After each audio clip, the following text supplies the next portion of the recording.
Oh shit. Give me a minute.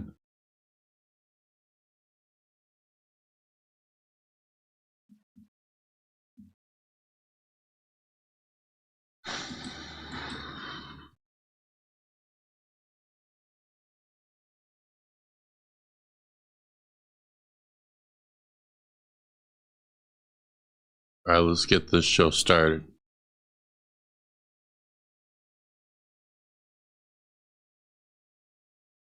Important disclaimer. Before we begin, please note that all statements, claims, accusations, opinions, and commentary discussed during this live stream are allegations only unless independently verified through official public records. Nothing stated by third parties should be interpreted as established fact unless explicitly confirmed. Dust Productions / Dust Paranormal do not endorse, adopt, or affirm the opinions, allegations, claims, theories, or conclusions expressed by any individuals, channels, videos, clips, guests, callers, or chat participants featured, discussed, or reacted to during this broadcast. The views and opinions expressed by commentators, callers, guests, or members of the live chat are solely their own and do not reflect the views of Dust Productions or Dust Paranormal. Any guests appearing on this live stream are speaking in their personal capacity only, and their statements should not be interpreted as representing the views or positions of this channel. Any discussion involving criminal matters is presented for commentary, public interest discussion, and entertainment purposes only. To the best of our knowledge, no criminal convictions have been established in relation to the allegations discussed unless explicitly stated and publicly verifiable. Additionally, any jokes, satire, parody, comedic commentary, impressions, or humorous statements made during this live stream are intended strictly for entertainment purposes. They are not meant to be taken as factual assertions, nor are they intended to harass, defame, demean, or intentionally harm any individual or group.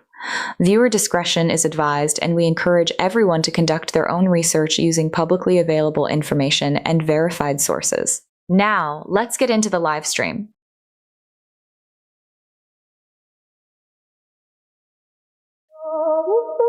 Yeah. Hard to be a hate watcher.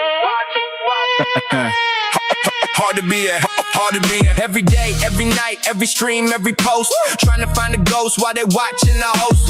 Spies in the Discord, spies in the chat. Screenshots piled up, got a whole file stack. Refresh, what do you mean by that? Reading every comment while they lurking in the back.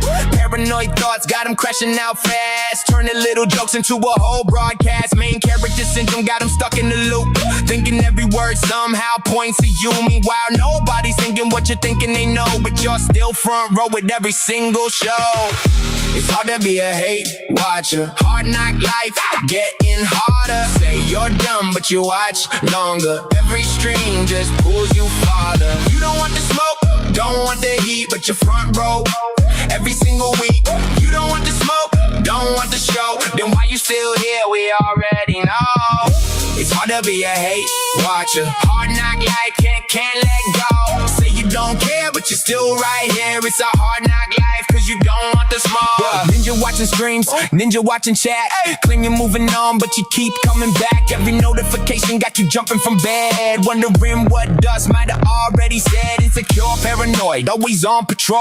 Trying to find hidden messages nobody wrote. Discord got them nervous, live stream got them shook. Spending all day worried why they constantly looking. If you don't want the smoke, why you follow the flame? Every week, every stream, it's the same old game. The more that you watch, the more that it shows. You can't stop watching and everybody knows. It's hard to be a hate watcher. Hard knock life, getting harder. Say you're dumb, but you watch longer. Every stream just pulls you farther. You don't want the smoke, don't want the heat, but you front row every single week. You don't want the smoke, don't want the show. Then why you still here? We already know. It's hard to be a hate watcher. Hard knock life, can't let go. Say you don't care, but you're still right here. It's a hard knock life, cause you don't want the smoke. Yeah. Let's go. Yeah. Dust Paranormal. Dust Devils. Dust Devils for life. Woo. Fake ghost hunters better run. Fake psychics better hide. The Dust Devils are coming. Dust Devils are coming.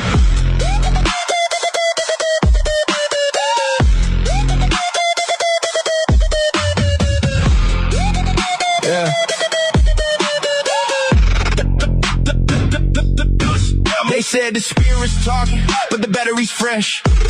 Said the ghost was walking, but the evidence a mess. Selling scary stories, trying hard to get paid. Building fake encounters like a haunted charade. We pull up with receipts. Whoops. We pull up with facts. Everybody getting nervous when we start to react. You can run to the shadows, you can hide in the night, but the dust devil's coming and we're shining the light. Everybody runs from the dust devils. When the truth comes out, they start running scared. Everybody runs from the dust devils. Now they're hiding cause they know we gonna be there. Everybody runs from the dust devils. Ghost hunters, psychics, everybody flee. Everybody runs from the dust devils, cause the dust devils bringing truth for all to see. We don't crystal ball, don't need tarot cards, don't need fake EVPs recorded in the yard, don't need spooky music, don't need special effects. We just ask the questions that nobody expects. Every live stream popping, every chat going wild. Dust devils in the comments making everybody smile. Little bit of trolling, little bit of fun. If you're faking evidence, then we're number one. Everybody runs from the dust devils. When the truth comes out, they start running scared. Everybody runs from the dust devils. Now they're hiding cause they know we gonna be there. Everybody runs from the dust devils. Ghost hunters, psychics, everybody flee. Everybody runs from the dust devils, cause the dust devils bringing truth for all to see. Yeah.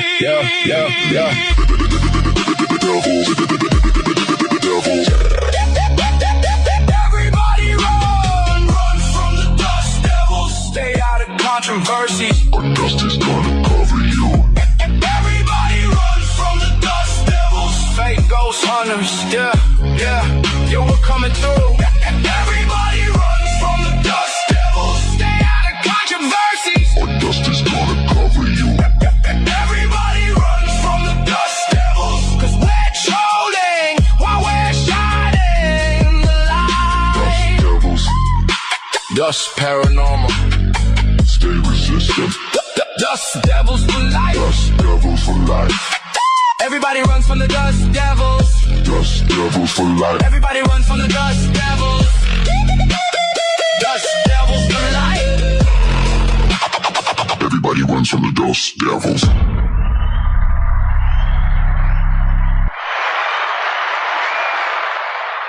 What is up, guys? What is up?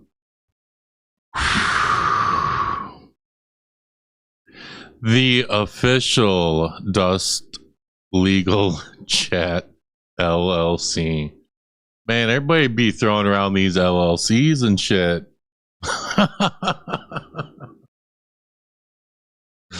Oh my god, man. What the fuck is wrong with people? Like, what the fuck? It's giving dubstep. What's up, everybody? What's up, everybody in the chat? I was running late today. Partially because Jason Hawes did a video premiere, partially because Seg was live, and partially because I was just out of energy and I needed to get some kind of like nap before I came into work. I'm working now. I got off work, got everything set up, and I'm like, dude, I gotta take a nap. You know?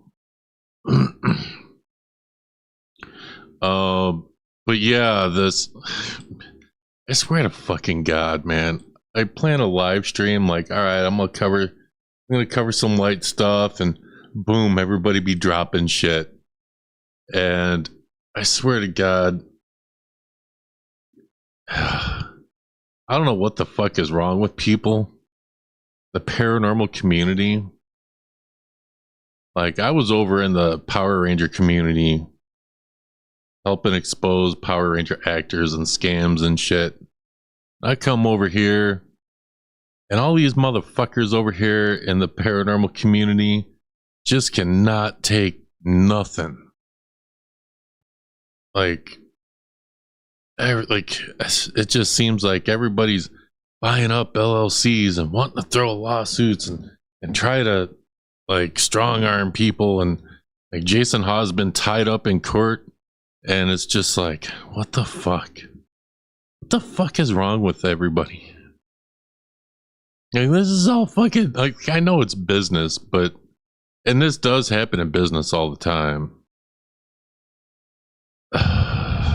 Yeah, who is this? Bad to the bone.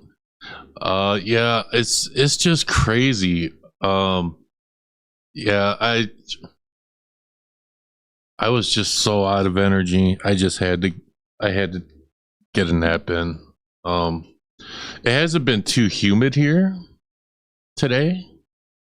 Unfortunately, everybody played nice. Everyone played nice. My channel is open mic, open platform. Everyone's welcome. All right. So the weather hasn't been too well. The weather's been crazy. It's been humid. When it gets really hot and humid, it gets really hard for me to breathe because of my medical. And there's some days that I just cannot work. You know. And I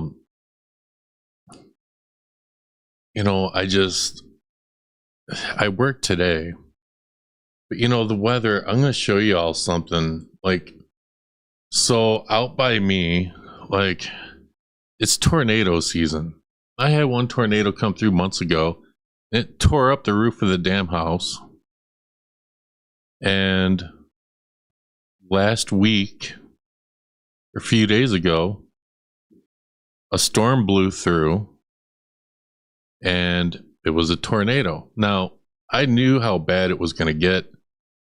I locked down my house and I went to my brother's house, which is literally down the road. Like, I could go to my brother's backyard and I could see the farm here. And let me show y'all just some pictures of what I saw. All right. So this is the field, and this is the storm cloud that was rolling in. Let me show you. This is in the backyard.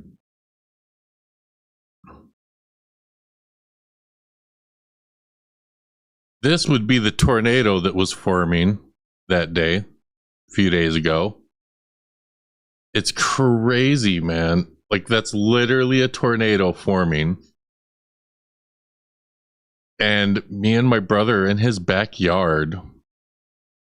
And I did find another video. There was a storm chaser literally on the other side of the road filming this. And there's literally video footage of this going over the farm. Now, I'm not going to show that footage because then y'all are going to see what the farm looks like. And I don't want that. But this is the picture that I took.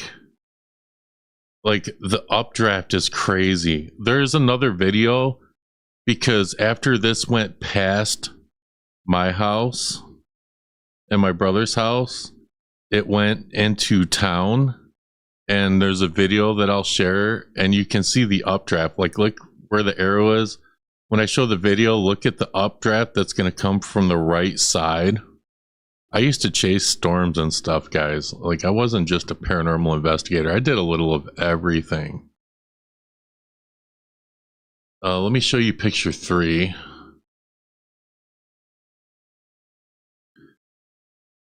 Like, it was crazy how it was rotating. I'm going to show you the video.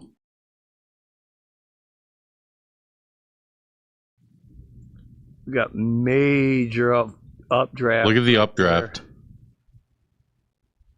Major updraft. That might be a tornado. It was. I'm not sure. So this is where this guy is at. He's about a mile east of me.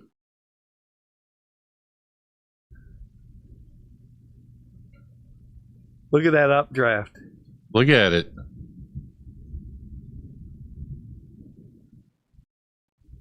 Well, I'll show it one more time.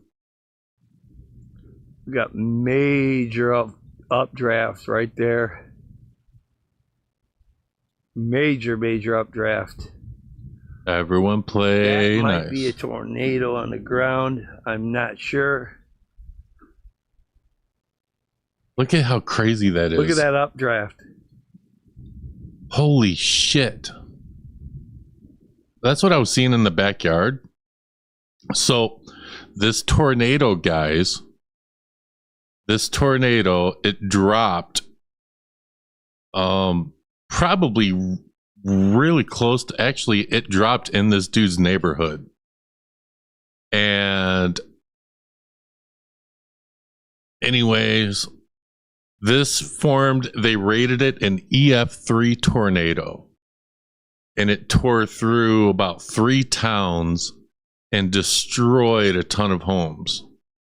Now, if this tornado had been a quarter of a mile to the south, and if it would have been a quarter of a mile back to the west, that tornado would have dropped and it would have hit my house. That's how close it was. Like, this place would be gone. My live streaming days would be over because this live streaming equipment would probably be in a field somewhere.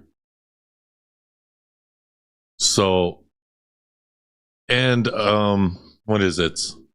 Wednesday, we're gonna get crazy ass storms again. Threat level 2. And so I'll be hunkering down yet again. So whenever I say like, yo, there's bad storms headed,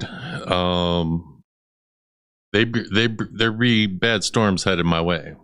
Like, look at, well, just one more time. I'm hypnotized. This is why I used to love chasing. Updraft right there. Major updraft. That might be a tornado on the ground. I'm not sure. Look at that updraft. It was so crazy. Like, and I told my brother, I'm like, if I was gonna chase, I would, you know, I told him the direction I'd go, and he's like, dude, you're those days are over. You know, like, he's worrying about me and my health, and I'm like, man, like, part of me I wanted to chase, but I can't, you know, I can't do that shit no more. I can't do a lot of shit no more, but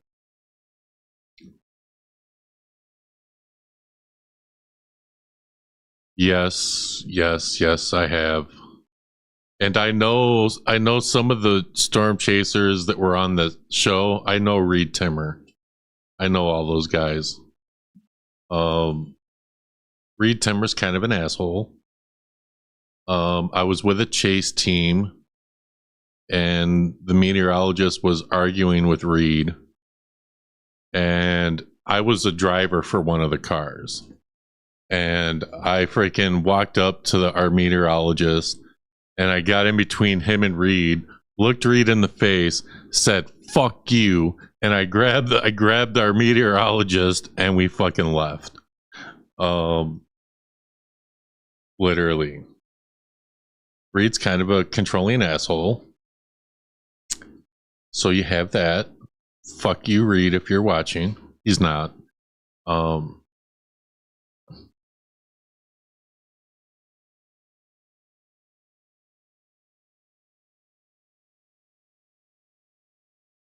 Yeah, people don't fucking Truth or Demons. Yo, we're gonna be reacting to one of your videos today. If you actually read my description, you would see, you know, sort of what I'm reacting to. All right, I gotta look at my docket really quick. If I go off camera for a few throughout this podcast, live stream, whatever the hell you want to call this, it's because I'm not feeling well. My head's actually pounding right now. But, you know, Zombie, remind me in an hour I gotta take my meds. I treat my mods like, yo, you gotta be my mom for a little bit. Let me know when it's time to take my meds. Okay.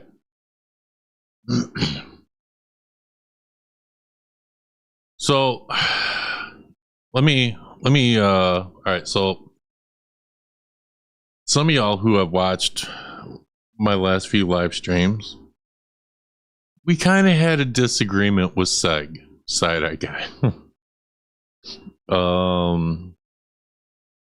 That has since calmed down a bit. I don't really apologize for anything that I've said, other than my whole thing was I just thought he was, it's just, again, I thought it, you know, him being upset, I thought it was stupid. It snowballed into something so much bigger.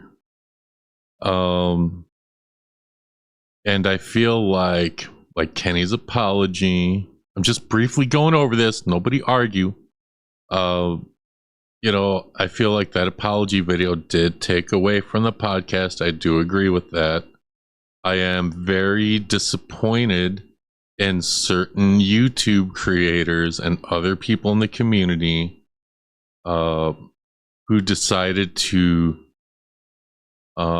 just lash out on other YouTubers without messaging behind the scenes. Like, because think about it, right? Like, the chat was going insane, and you can read a chat like you read a text message. You can read it and read it the wrong way. So the best thing to really do, the best thing to do is to just message someone privately and talk to them. Of course, that didn't happen. Now all of, you know, things have really blown up, and it's F certain people for life. And it's ironic that that happened on my channel, because, you know, a lot of people, man, I you know, it's fucked us for life. A lot of people say that about me. It's like my channel causes problems. I didn't really intend all of that to happen. Going to see now. Sorry, I'm late. It's all good.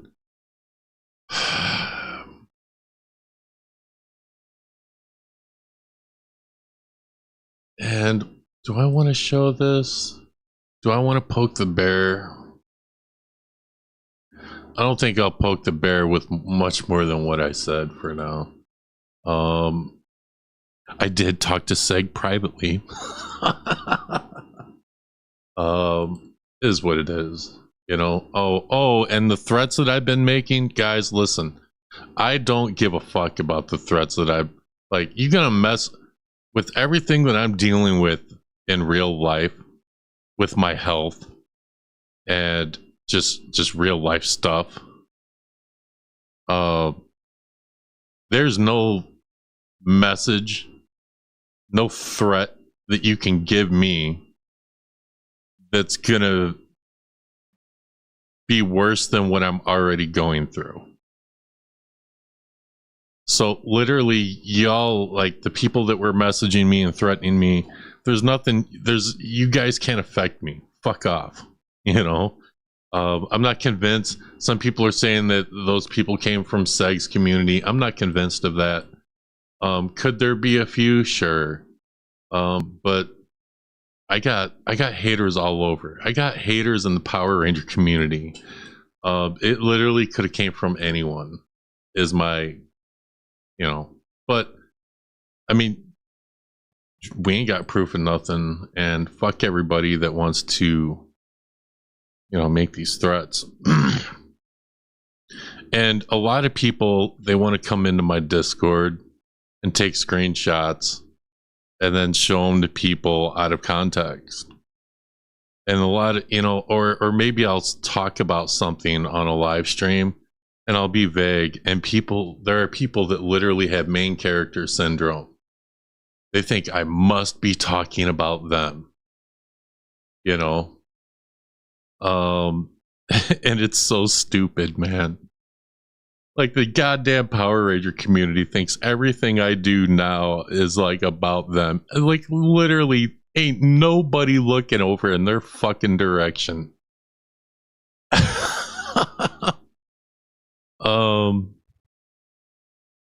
Like, who gives a fuck what's happening over there? But I just want to let everybody know, main character syndrome is a cultural term describing a self-absorbed mindset where an individual views their life as a movie script. Yeah, They act as the central protagonists while relegating everyone else to disposable sidekicks or extras. It isn't a clinical diagnosis, but rather a pop-up psychology concept that has exploded with the rise of social media. While it is entirely healthy and encouraged to feel empowered in your own life narrative, this syndrome crosses into toxic territory when it diminishes empathy and disrupts everyday social interactions. Now, where's the other one?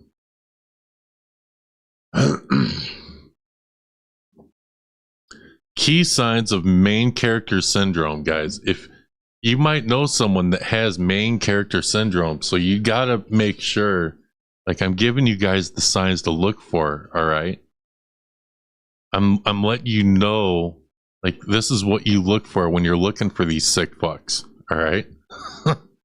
The main character lens, viewing mundane life events such as a missed train or an awkward conversation as dramatic, plot twists in your personal epic, whatever. Treating others as props. Expecting friends, family, and even strangers to react or cater to your specific feelings, drama, or needs. The constant spotlight effect, behaving as if a camera is always filming you. This is a manifest as dominating conversations, playing to an audience, or performing dramatic exits. Steering every topic back to your own emotions and experiences, or constantly narrating your life online. So if you or someone you know has some of these symptoms, you might have main character syndrome. If you think I'm constantly talking about you, you're a sick fuck that's got main character syndrome. And this isn't directed at one person. This is directed at a lot of people that are apparently obsessed with me.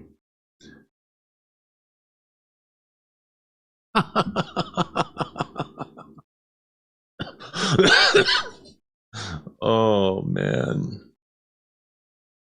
So, guys, all right, let's be a little bit more specific here, right? So I asked ChatGPT, what's the drama with Dust Paranormal? And it says, if you're talking about Dust Paranormal, Dust Productions, your channel and the surrounding creator community, the drama people have been discussing recently isn't one single event, but several overlapping disputes.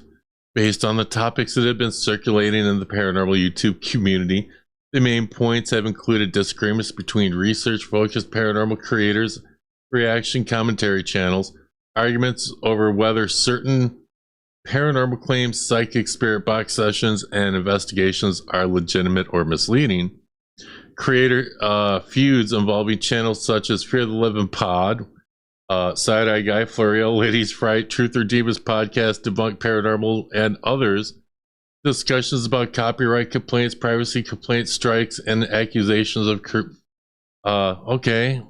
back and forth live streams, response videos, and social media posts where creators have challenged each other's credibility, research methods, and motivations. Very interesting here. Criticism aimed at Dust Paranormal from some creators who view the channel as stirring controversy, while supporters argue the channel is exposing questionable claims and holding creators accountable. From what I'm seeing, supporters genuinely describe Dust Paranormal as a commentary exposed channel covering paranormal community controversies, while critics often describe it as a drama channel that focuses heavily on creator conflicts. Those differing views are a big reason the arguments keep escalating. So basically, if there are people outside of the paranormal community that literally think everything I do is about them, well, the internet is saying I'm not even talking about their ass. Like if it's just funny.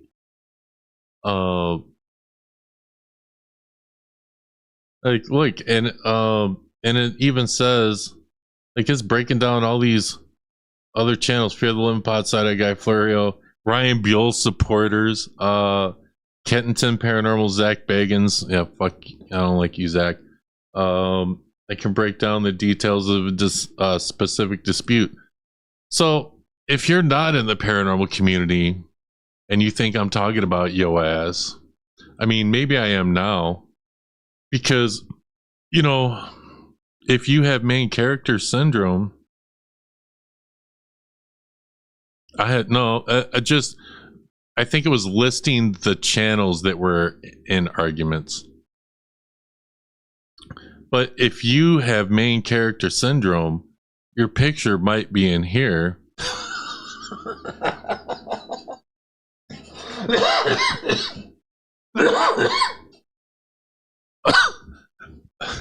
Or maybe you're not. You know, surprisingly enough, I've only run into like maybe 2 people in the paranormal community that have main character syndrome. And I chose not to include them in this because they're not as big of a bitch as maybe other people.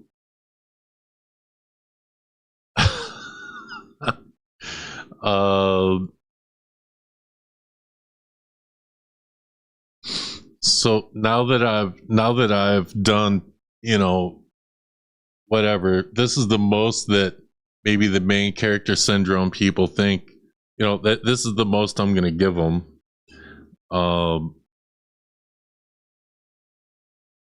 Yeah, I have my inhaler. It's just if I start laughing too hard, I'm going to pay for it. And we are going to be laughing tonight. So, and I know that you paranormal people really don't know who any of these fools are, and you're really better off.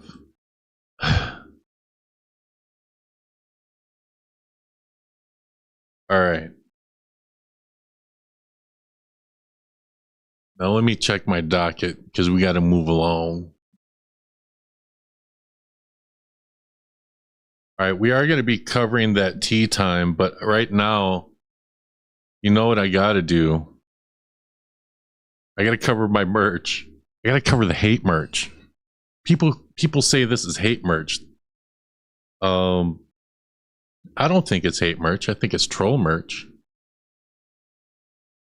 So there are some people that say it'll never be up on me, and then they kick me from their Discord, and then it's F dust for life, and whatever. I don't really give a fuck. All right. So we do have. There's a few things. So if you look at my screen here, you'll see the Dust Devil. I need to explain. The people that watch me are no longer the Dust Busters. You're the Dust Devils. I have renamed you. You can see the little Dust Devil here up right next to the Fant Owl. And I got to tell you how it came to be. And it was when I was creating the Little Bitch Pretty Privilege merch line. So I'm going to show the merch, and then I'm going to tell you how the Dust Devil got created.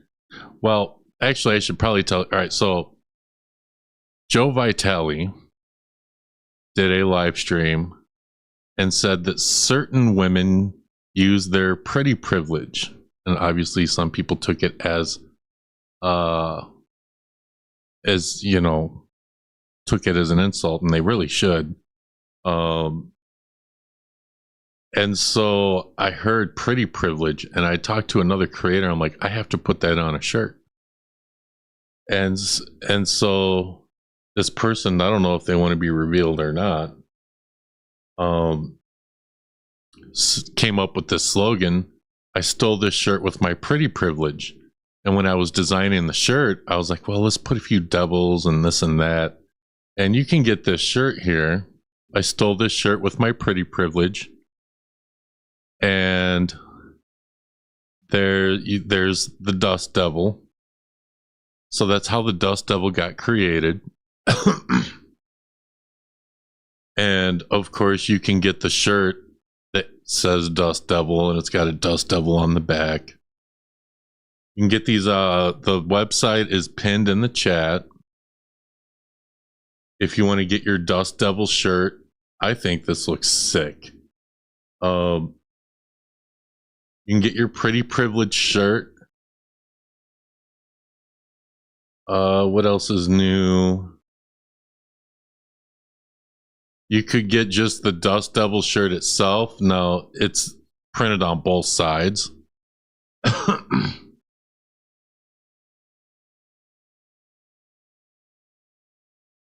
And there's a bag. So it's like a, whatever, eco-friendly tote bag. Dust Devil on one side, Fant Owl on the other. We do have a new canvas and a poster. So this is the poster that's got the Dust Devil and the Fant Owl. We got a canvas. This looks sick, guys. Look at the owls in the clouds. Look at the Fant Owl. He's very detailed with skulls in his freaking eyes.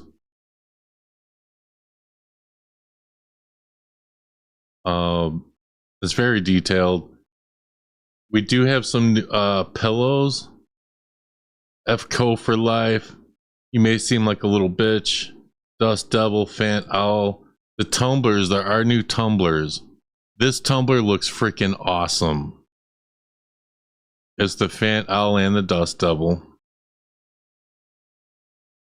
Here's one of just the Dust Devil.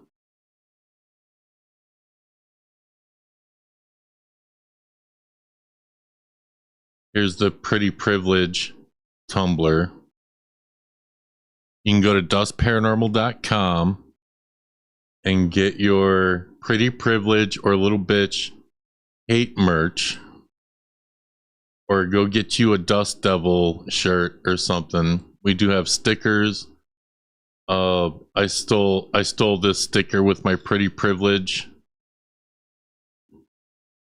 There's a Dust Devil sticker, Dust Devil logo. There's a special tab that says Little Bitch Pretty Privilege Collection. Yo, a lot of people want that tumbler. I'm gonna be ordering me.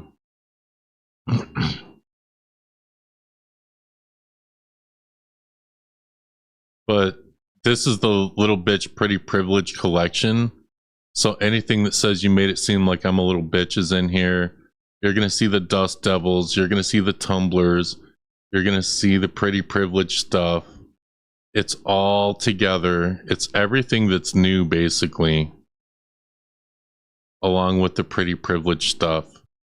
So if you go to dustparanormal.com, the link is pinned in both chats.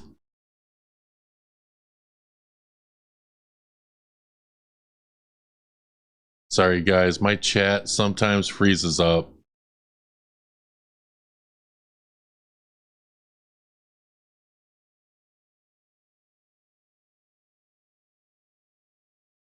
I think I might make another shirt that says "Real Men Wear Pink." Oh, you know what? I did forget something.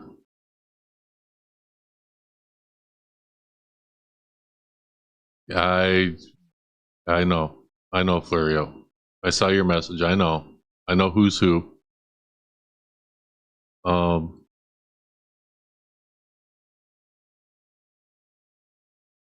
All right. So let's see here.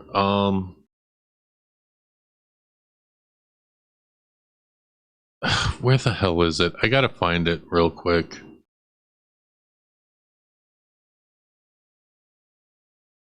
Am I in the right place even?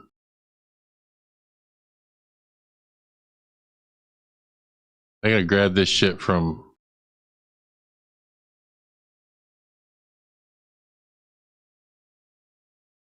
Ah, all right. Give me a second.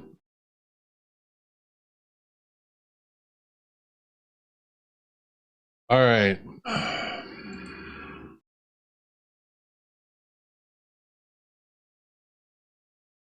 So someone did get some of their merch in. They didn't send me everything that they got. Someone got there, it's FCO for life Tumblr, and you made it seem like I'm a little bitch Tumblr.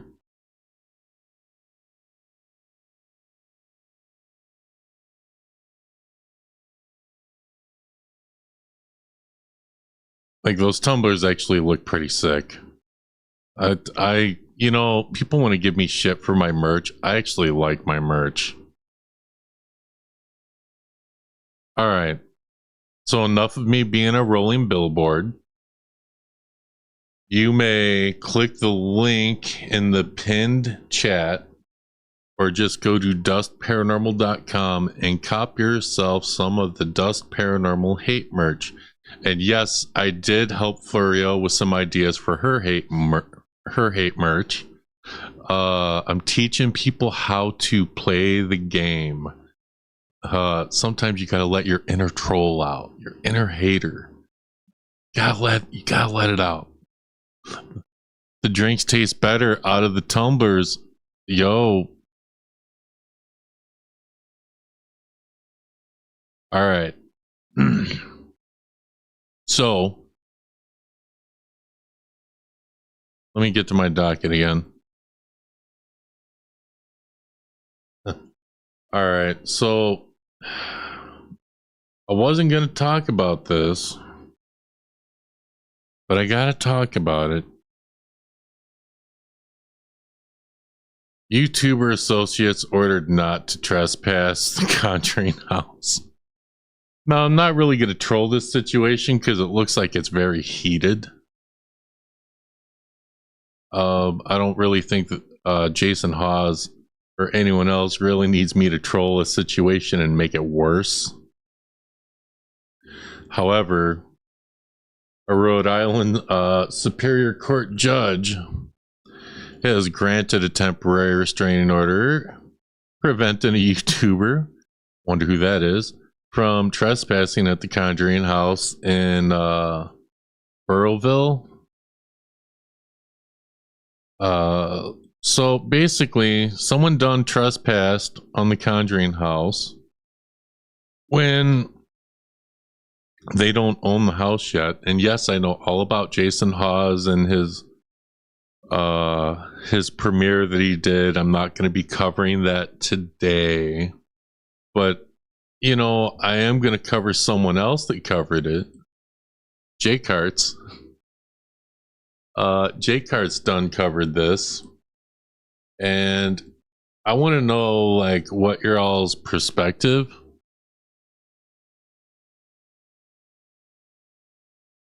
I know I control whoever the hell I want. I just don't think right now I want to make a situation worse. Because I can and will and have before. But I want to know what you guys think about JayStation's take on this. And he's going to explain a few things. And he was on my live stream with Florio and Side-Eye Guy when everyone was arguing. So shout out to JayStation's. And if any of the mods can put JayStation's channel in the chat, if you guys aren't subscribed to him, go check him out. But let's watch this. This is 8 minutes.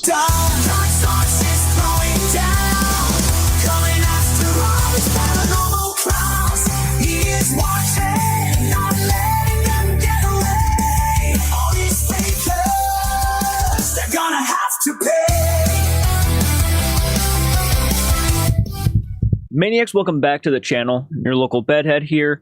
A sip of coffee before we get started.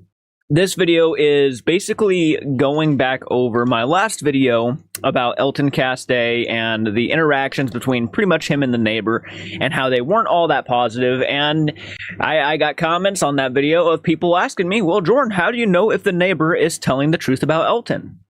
Why are you taking everything as factual? Why are you sitting here saying Elton is responsible for all of these things that transpired within this article?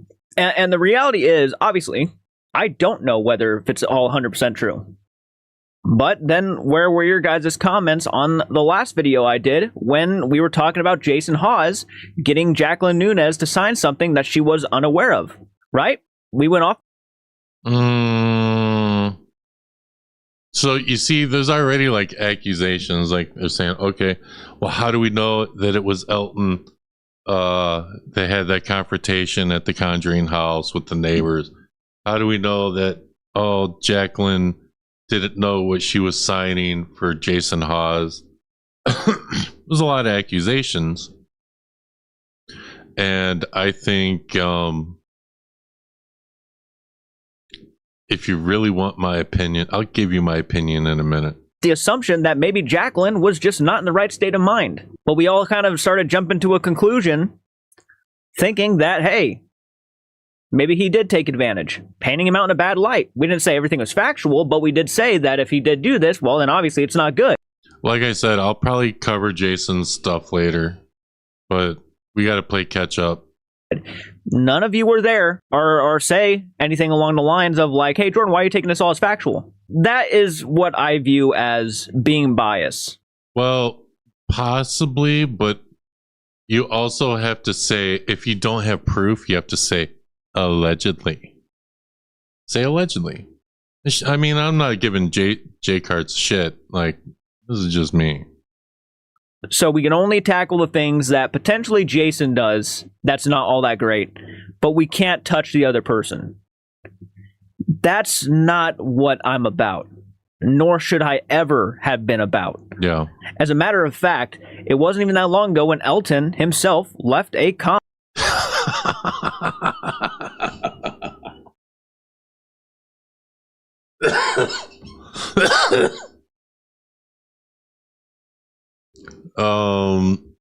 So this is the comment overnight.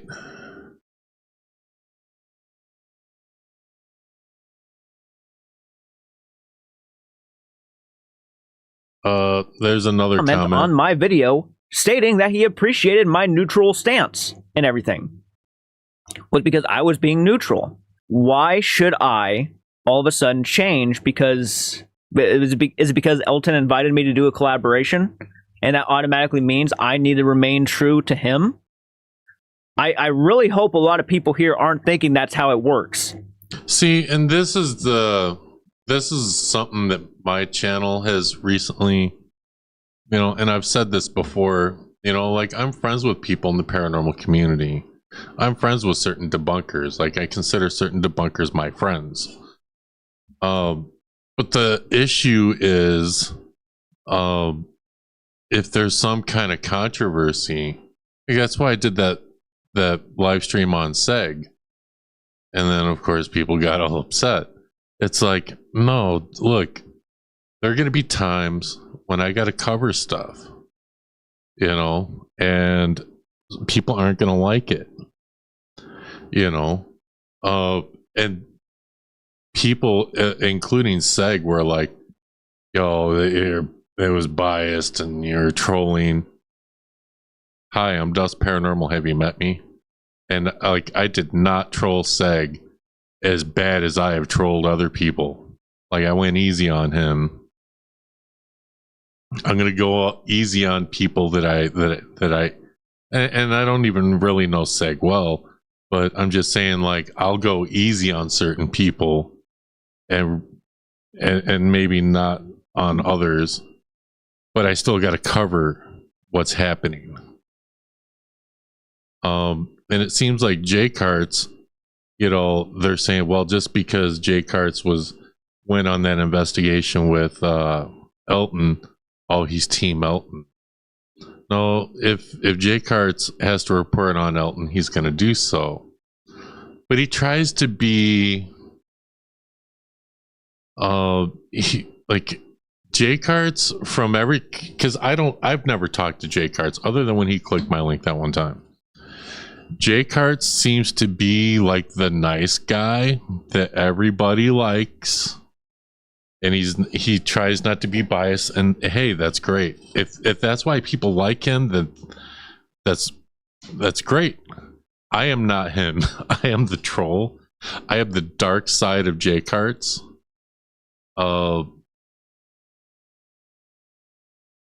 And where's Florio's comment? Like she said that. Where the fuck is it?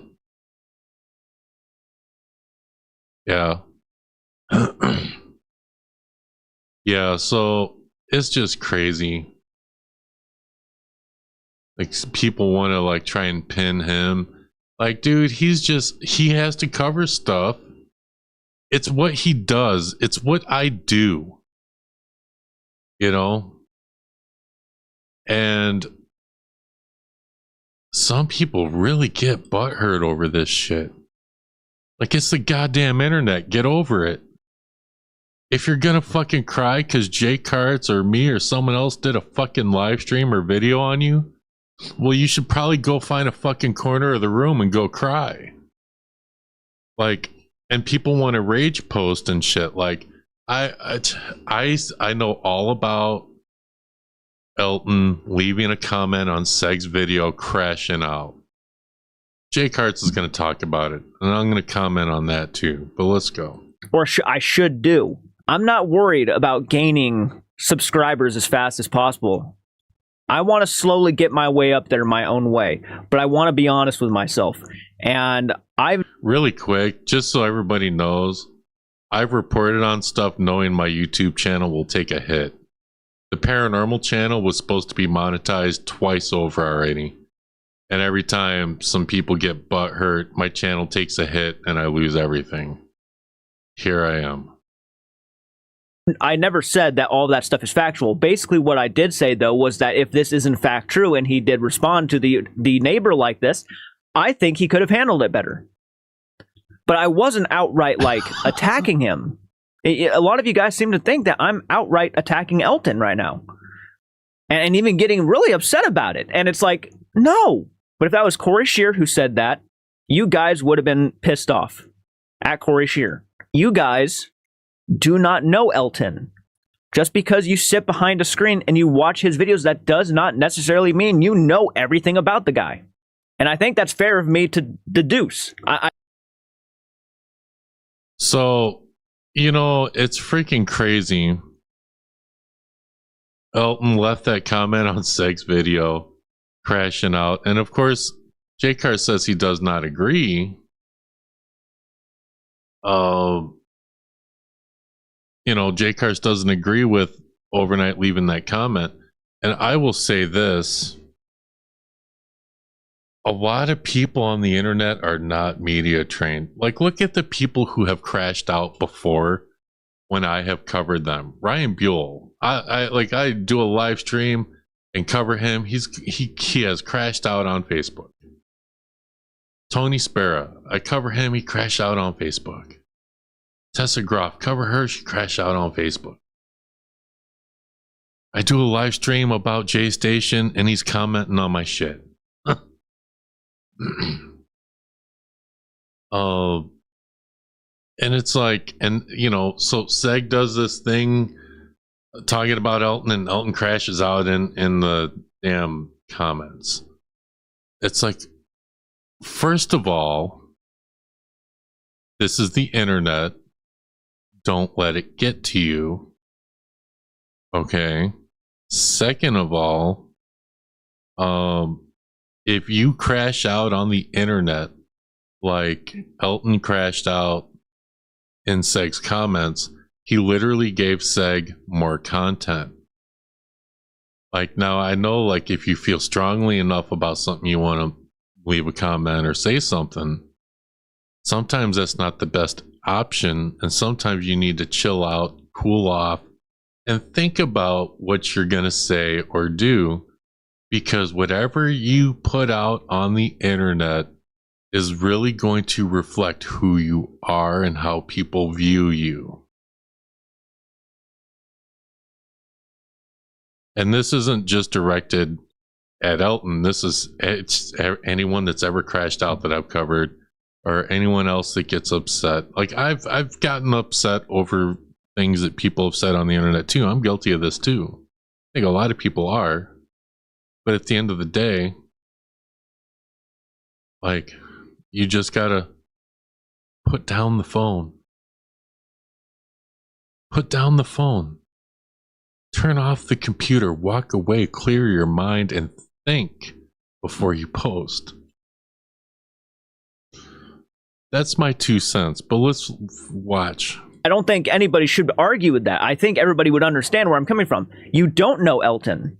You know, a guy, yes, he may come very nice on camera on his channel, but is he like that all the time? Probably not. And I'll tell you, because from my own experience and everybody else around me, and probably everybody on the fucking face of the planet, we all have our moments. And Elton is no different. Elton can have his moments. As a matter of fact, you go to Side-Eye Guy's recent video about Side-Eye Guy's opinion of Elton and my collaboration. Elton left a comment there, and it was... And listen, I'm laughing because I am the troll. I love it when people crash out. Of course, I just gave advice that maybe shouldn't crash out, and you shouldn't. And I decided I'm not going to troll Elton over him crashing out as much as I really wanted to. And it's really that it's just I'm a troll, but I decided I'm not going to do that. It's very obvious that he was pretty heated, and he may have took things a little too far with his comment. You know, it wasn't really focused on just, you know, criticizing Side-Eye Guy's video. No, it was actually attacking Side-Eye Guy's personal life. And I didn't agree with that comment, and nor will I agree with that comment. I just didn't think it needed to go that far. Look, if he had a difference of opinions and he wanted to like have an argument with Side-Eye Guy or talk to Side-Eye Guy or yada yada yada, that would have been one thing. But that's not what he decided to do. He basically told him that his life was miserable, and everything going on in his life is probably the reason why he viewed our video like that, or Elton's video like that, where I was just involved. But no, Side-Eye Guy, he made some interesting points. I can see where he's coming from. I'm not mad at Side-Eye Guy. Look, it is what it is. He had an opinion, and look, a lot of people agreed with him. It is what it is. We're all content creators. We all have to be open to these criticisms. We all have to be open to when we put out a video and maybe someone just doesn't agree with how it's edited or put together. Now, if you like J Cards, even if you don't like him, maybe you should take that advice. And I'm going to let him say it again. When we put out a video and maybe someone just doesn't agree with how it's edited or put together. I had a great time during the collaboration, but I stated that many he's coming from. I'm not mad at Side-Eye Guy. Look, it is what it is. He had an opinion, and look, a lot of people agreed with him. It is what it is. We're all content creators. We all have to be open to these criticisms. We all have to be open to when we put out a video and maybe someone just doesn't agree with how it's edited or put together. I had a great time during the collaboration, but I've stated that many times now. I don't feel like I need to state it anymore. I've said it literally almost every time someone's asked me. As a matter of fact, I was talking to one of my buddies. You guys might remember Michael Border. Yeah, about several weeks back, I messaged him, seeing how he's doing. He used to do the channel with me, and he had no idea how far I've come. And I told him I did a collaboration with Overnight. He was thrilled. It was one of the first things I decided to brag about because I'm so proud I went out and did it. So I'm not out here shit-talking Elton. I'm not out here doing this stuff. And if you take criticisms and maybe some opinions as like attacking somebody, then maybe raise your thing. It's not like I'm sitting out here, you know, saying shit along the lines of like, you know, Elton's a piece of shit, yada, yada, yada, yada. I will say I am not happy with the guy at the moment. That's as far as I'll take it right now. It's a personal reason, and maybe at some point I will share why I feel this way. But for right now, the guy seems like he has a lot going on.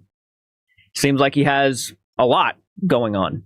And I think it's affecting his overall judgment of things. And if that's true, then I would suggest Elton put the phone down, walk away. Now, some people have seen Jason Hawes' premiere. Obviously, things are very heated over there. There's a lot of legal stuff going on.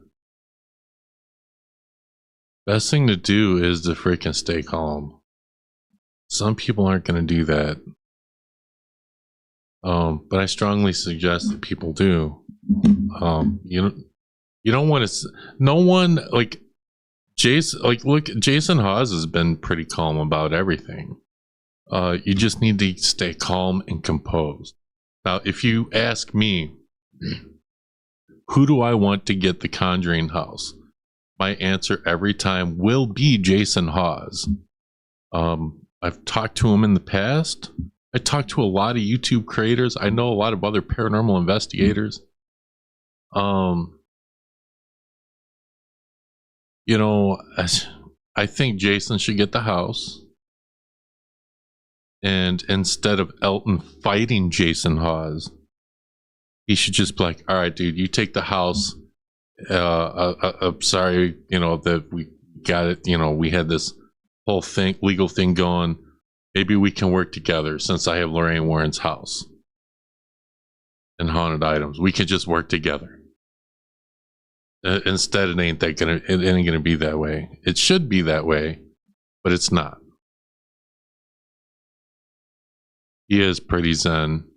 Jason's pretty cool, man.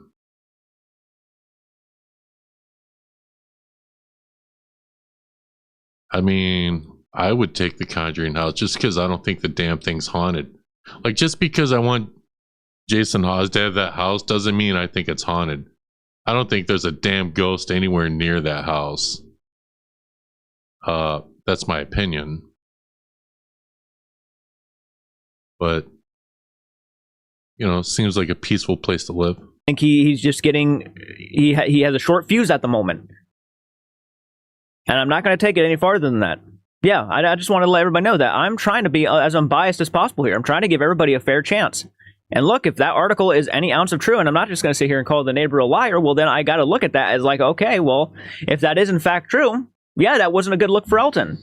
But that's basically all I'd say. It's like, if he is in fact responsible for doing these kind of things behind the scenes, like I said about Jason, if he was doing kind of some shady shit behind the scenes, I would have said something. But I'm trying to give them both a fair shot. If I didn't say anything about this, people would have automatically went to the assumption that I'm just remaining biased to Elton. And that's not what I like. I'm just here to give my thoughts and opinions about things that are related to the Conjuring house. And we're probably going to be seeing more here soon. As a matter of fact, I probably have another video coming out because Jason has been making some interesting posts over on social media, Facebook. And if there's any ounce of truth to what is about to come out, well, then obviously this is going to make Elton look a little worse. And who knows? Who knows what is presented? But there was rumors and speculation that there's going to be documents behind it. And we all know how I feel about receipts. Receipts are a big fucking thing. Anyways, I just wanted to go ahead and clarify something. I'm not out here trying to attack Elton, everybody. I'm trying to make it as fair as possible. And either you respect that or you just don't. Talking about one side of things and not the other side of things, I feel like is the pure definition of being biased to somebody. And that's not what I'm trying to be about. I got to be honest with myself, Anyways, let me know what you think down in the comment section. Hit the like button, subscribe to the channel. Don't give Jason or Elton hate. This is just an opinionated video, and that's all I'm trying to do. Definitely don't go to Jason's social media. Don't go to Elton's social media. Don't go to J-Card's social media and start hate. Usually I don't like people that stay extremely neutral. I don't know. There's something about J-Cards that I just kind of like. Don't fuck with J-Cards. I'm gonna just tell you, don't fuck with J-Cards, or you'll get the bad version of J-Cards on your ass. Like I'll say something. You don't want the troll after you. You don't. I'll troll you. Thank you for watching. I appreciate every single one of you. Shout out to J-Cards, man. All right. Oh yeah. Now I do have to troll someone. I'm gonna troll. So who has said this? So Florio has said in the past, this is going to be our new TMZ. Now that may or may not be true, but there used to be someone else. There used to be someone else that used to cover paranormal news, and he's sorry to say, but Ben's fallen off, man. And Ben kind of disappeared for a while, and I don't really like Ben that much, just because he's a little too neutral. And I'm not really gonna watch his video on all this. Like, he covered the Elton Castee trespassing thing. What the hell happened to you, Ben? You got this cut. Looked like someone done kicked your ass. You've been gone for like 6 months, and you come back for a video, and it looked like someone just done beat the fuck out of you. What the fuck happened to you? So I find it a little strange My chat isn't moving. Hopefully it's not broke. Like, look at it. Ben looked like he got his ass kicked. Oh, God. I have no idea if he's okay. Ben, blink once if you're okay. Are you being held against your will? Is this a misery thing? Like, what the fuck is happening? I don't know what's happening with him, but be careful. Hope you're okay, man. All right, listen, we do have a few things, so we're going to get into the tea time from Truth or Demons podcast. I want to give the girls their flowers and give them their time to shine here. Then we're going to cover this Dan Spratt. We're going to be covering him because, dude, what the fuck?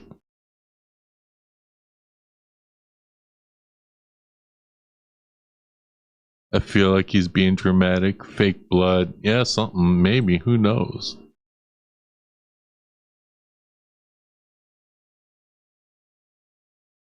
I don't know. Someone done kicked his ass or something. And give the women their flower. I'm going to give you all your time to shine. But here, before we get into it, I'm going to poke some fun at some people. I'm going to poke fun at people.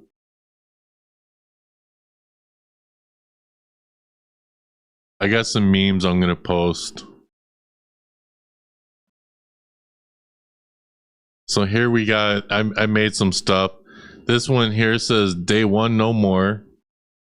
Henry Cord. And here's me driving, and here's Co in a Dodge Charger. This is like Fast and the Furious vibes right here. Like, server is destroyed. We left Henry Cord. No Henry Cord on me. Shout out to Co. Look at this. Dusty Cord, good times. We all like, people think that when we're in our Discord, we're all crying and bitching and complaining about people. No, we're in our Discord talking shit to each other, and we're joking around, having a good time. This is literally the embodiment of, like, my Discord. Enter my Discord at your own risk. We like to have fun over there.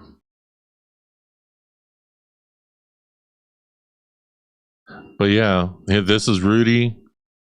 There's Stevie. She's not really in there that much, but it's all good. She is in my Discord, though. Me, there's Joan, there's Brent. This doesn't really look like Brent, but it's supposed to be Brent. And there's Florio, and there's Co. All right, let's look at the next one. These are the women here. Here's Florio, here's Joan, here's Stevie, and we got Annabelle, and it's the movie poster of Set It Off.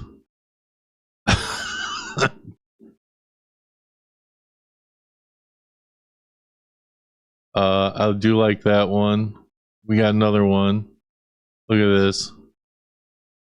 Look, man, these girls are gangster, man. They're so good at research. There's Stevie, Joan, Florio, and Annabelle. Hashtag free Annabelle. What else do we got? Oh, what's this? Go cry in your Discord. Here's Co.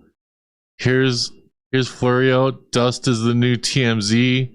And here's this guy with main character syndrome. I just want to get you back.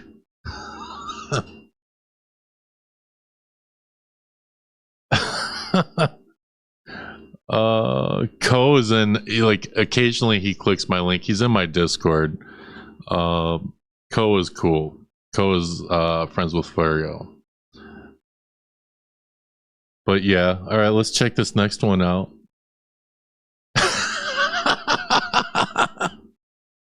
I do like sausages. I love that. So Florio likes sausages. We did clip her for that. and it is a soundbite in my Discord and here. But yo, shout out to Florio. You know, a lot of people like sausages, you know what I'm saying? I do like sausages. I love that.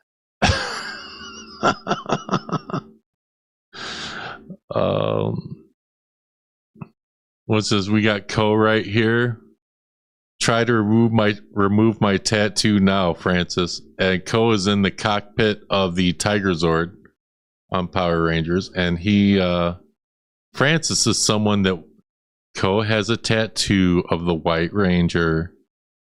Francis used to be the assistant of the actor who played the White Ranger and wants his tattoo removed.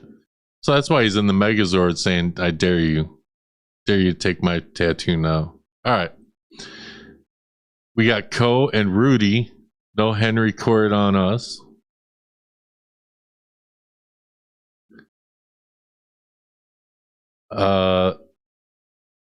We got this one. It's Co and Florio. They make us a part of their drama because they are obsessed with us. Florio, little bitches.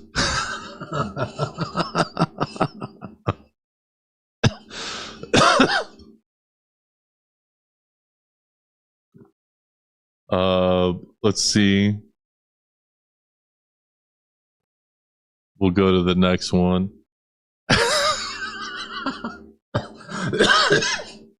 We got Co as the White Ranger, Stevie is the Yellow Ranger, Florio is the Black Ranger, Annabelle is the Blue Ranger, Joan is the Pink Ranger, and we have John Zappis. We got John Zappis as the Red Ranger, because he's the godfather of the paranormal, you know. I know you're there to cause problems, dude. I know. I know, John. I am. I'm here to cause problems. All right. And then here they are. They're fighting the Dust Devil.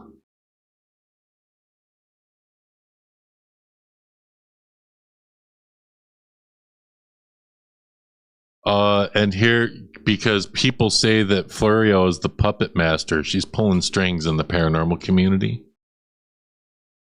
So here's Florio, and look at these puppets here. You got the Dust Devil, you got Stevie, you got Joan, you got me. There are no strings on me. That's straight up not me. No, that's you. I don't care. So let's see, what's the next one? They see us trolling, they hating, trying to catch us riding dirty. And here, I'm in the driver's seat. Here's Co, here's Rudy, and here's Florio.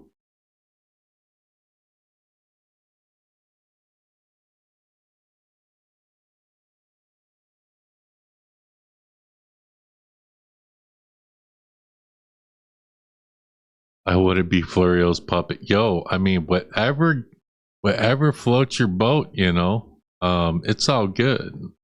No judgment here. I got no strings to hold me down. You know, here, all right, so at the end of this live stream, I have a special song just for Florio. She has not heard it. I didn't even tell her that it exists. I wrote a song. I will play it at the end of this live stream, and it's specifically for Florio. But yeah, let's see what the next one. I think that's all of them.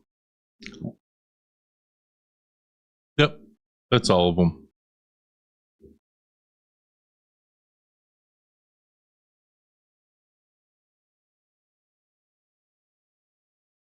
It's a special song just for you. It'll be at the end of the stream. All right. So I do have more memes, but they got to come later because I got to troll some people. Yeah, the link to Rudy's YouTube channel. He covers wrestling, anime, and stuff like that. Go check him out. If you are if there's a mod in, see, it was posted in the main channel. All right. let's get into this tea time because we got to get rolling. I know it's getting kind of late for some people. All right. So, Truth or Demons podcast, tea time in Buffalo, New York. Well, the same women who were on that podcast, who got overshadowed, are right here. And this is a special tea time. This is Stevie. Mods, make sure that Stevie's YouTube channel is linked in both chats, please. I appreciate you. But we are gonna watch this. We'll give our thoughts a little bit. It's been a while since I reacted to Stevie's stuff, and I want to make sure, like, we are gonna get to the Dan crap, but I want to cover this.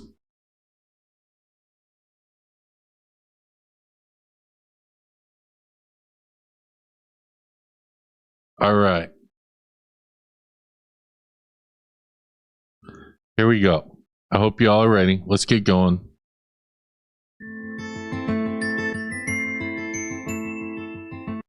Oh, shit.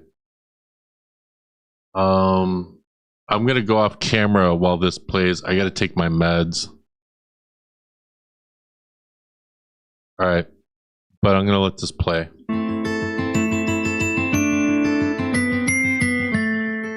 Welcome back to Tea Time. I know it's been a while, but this is a very special tea time. It will be public for everyone. I would like to introduce you to Joan from Lady Sprite. Hi. And Jenny from Jenny Twigs on YouTube. Hello. They are joining me in the Iron Island Museum in Buffalo, New York. We are here visiting Kenny. We visited Kenny at CFI, and we did some ghost hunting, and we've had a lot of fun so far, but... Actually, we're currently ghost hunting. Correct. That is correct. Right, yeah. We are investigating. It is after 11 p.m. Will you please open this again for me? No problem. It's after 11 p.m. We have had quite a bit of fun and some spooky weird things happen to us. I will definitely be sharing, of course. And right now, I am going to read a newspaper article I found in Buffalo, New York in 1975 that talks about the Warrens. And Joan and Jenny are going to react. All right, so this article is it's Wednesday, May 7th, 1975, from the Buffalo Evening News. And I love the page. Of course, I'll put it up. I'll try not to cover you ladies too much, but I'll put it up for everyone to see. It's fine. Yeah, it's fine. This is my favorite part because these articles are always on a page with the most normal things. Mm-hmm. Like right now, we've got funnies. Ooh. So we've got funnies, and we've also got ads for Dutch Boy paint. Ooh. And spring sale on mattresses. Wonderful. A good sale on a mattress? Yeah. You can't beat. Yep. Right. Okay. So the article is titled Saint Bona, I think that's how you say it, Bona Urbana, priest answers calls for help with psychic mysteries. And it says... So it says Bridgeport, Connecticut, but that's I think because of the Warrens or whatever. I never understand why it has a different city and state. I'm supposed to look that up and I still haven't. So it says Bridgeport, Connecticut, November 25th at the top, and then it says, this is in italics as well, which I've not seen before the article starts. It says police and firemen were called to. Is it reporting on a story in Connecticut? Lindley Street. We are talking about Lindley Street. Go figure. Okay, so it says, police and firemen were called to a residence here Sunday when pictures, dinner plates, and furniture began moving about mysteriously, local authorities said. This is a quote. Dinner plates started rattling, pictures were jumping off the wall, and a TV fell over, and a big, heavy leather chair jumped at least 6 inches off the floor. Fire Chief P.M. Gleason said in a phone interview Sunday night. Chief Gleason said his men made those observations about 10:25 a.m. after they determined that the foundation of the 4-room residence at 966, it says Lindley, Linley, Street, but it is Lindley with a D in there. So it says it was secure. The house, located in a north central residential section of the city of 155,000 persons, is the home of Mr. and Mrs. Gerald Gooden and their 10-year-old daughter, officials said. Okay, so now the article is going to start. And I did want to point out something interesting. This article says that the chair jumped 6 inches off the floor. That is a thing that's reported. Sorry, guys. I took my meds and then my brother called. But I hope you guys are enjoying this. We're going to keep going. But it's also reported that the chair did flips. Oh. So I find it interesting that that wasn't included. Can we also talk about how crazy it is that this is in the newspaper in Buffalo? Yeah, it's very interesting. We're not close to Bridgeport, Connecticut. And I didn't have time because I was so drained and out of energy. That Stevie from Truth or Demons podcast posted on her Facebook, there are people saying that she has no credentials and she doesn't do research.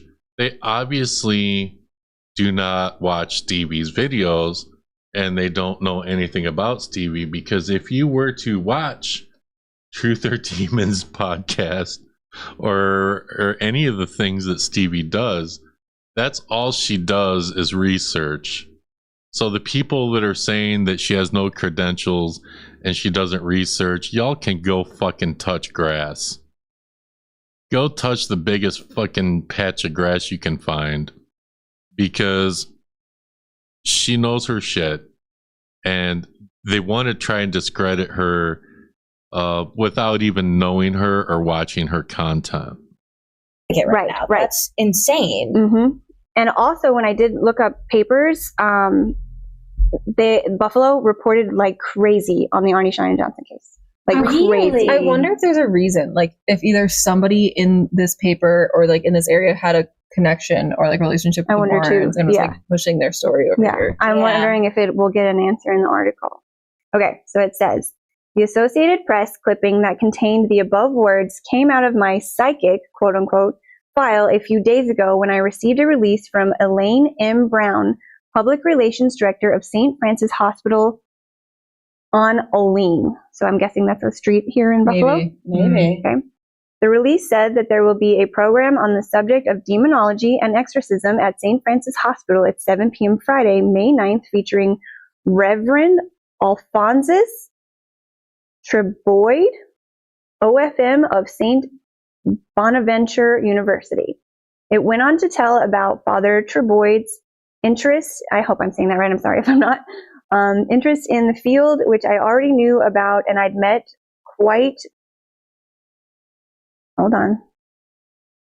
It went on to tell about Father Treboyd's interest in the field, which I already knew about. I'd met the quiet gent. There's really poor punctuation. I'm sorry. Like, it's not poor, it's just printed poorly. Yeah. Or scanned poorly. Yeah. I can't really tongue-tied when the scans are bad, because I'm like, what does that And it's say? also like 11:30. Yeah, we've been awake for a long time, and it goes hot in a spooky and talking place. like I probably sound terrible. No, you sound fine. Okay, so it says, I'd met the quiet. Really quick, this is one criticism I'll have with Stevie. Like, she does do a lot of members only stuff, and it's great that you want to do stuff for your members. But I think some stuff, like, and this isn't members only, so this is a good thing. It's good to release stuff that's not members only as well. And she does, just not as much as members only stuff.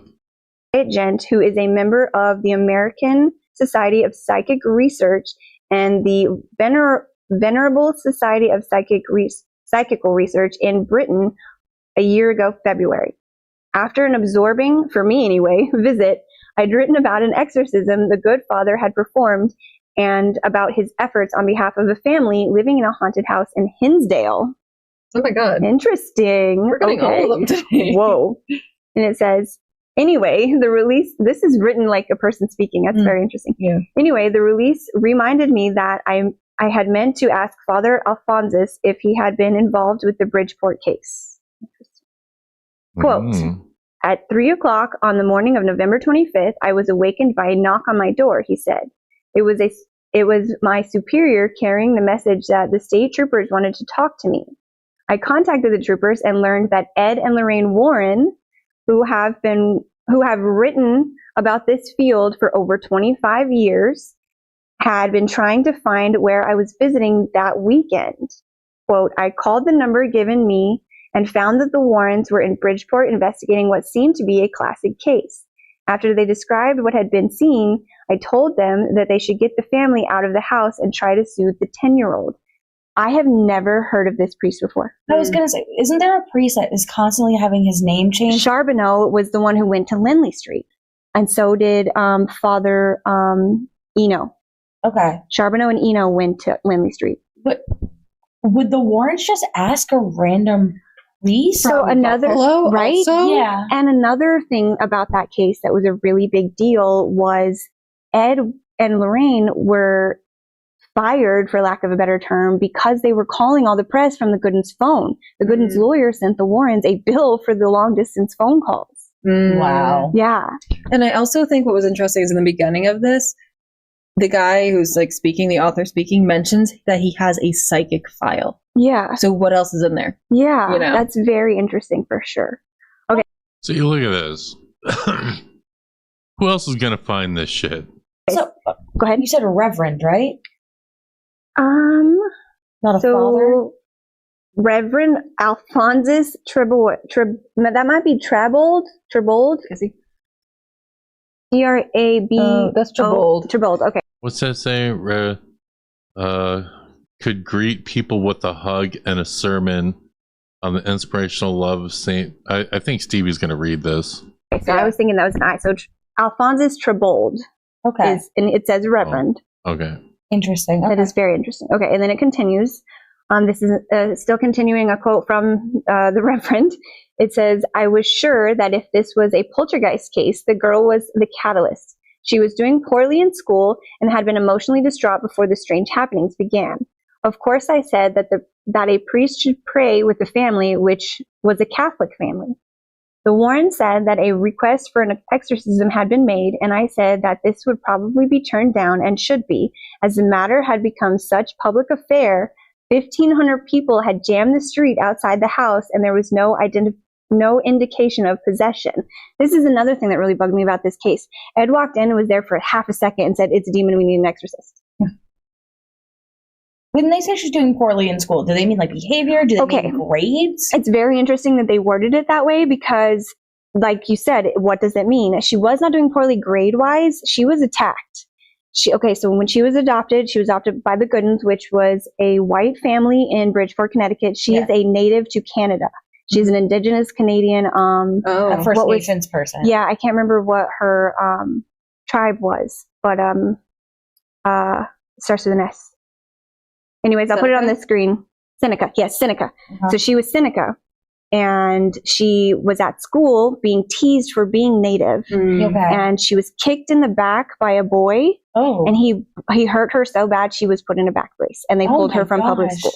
Yes. So that's what she was dealing with. There was a lot of turmoil. Bad in school. The school's being bad to her. Yeah.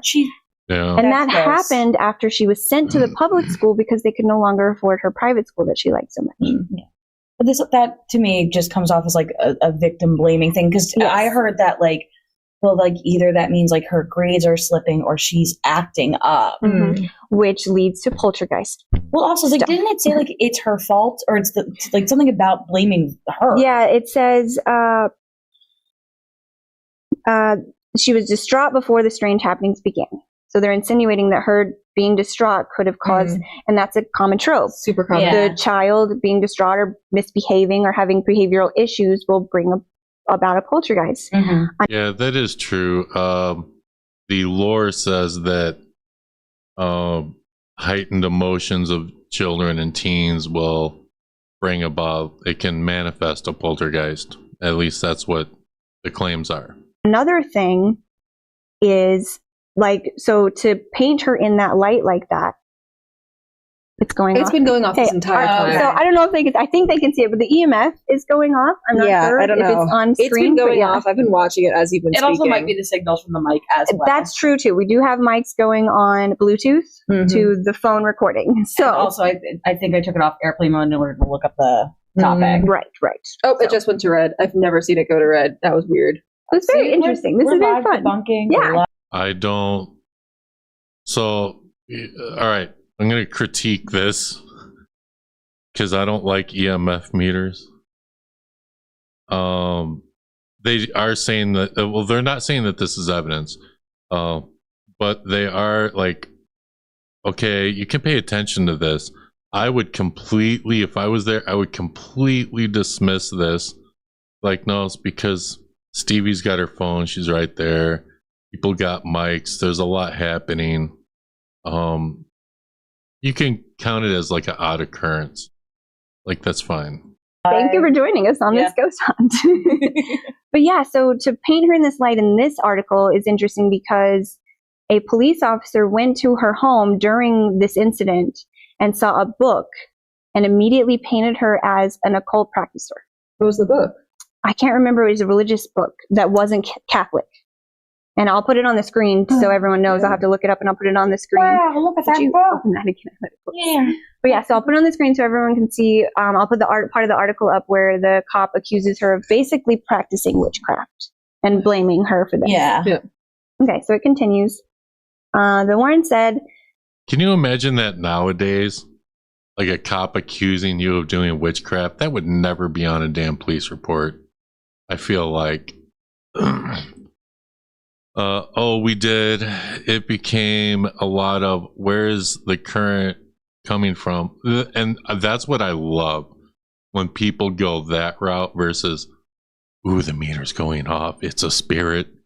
Oh, spirit, communicate with me. Like, fuck off. Like, that's not, like, try to debunk what the hell's happening. You know what I mean?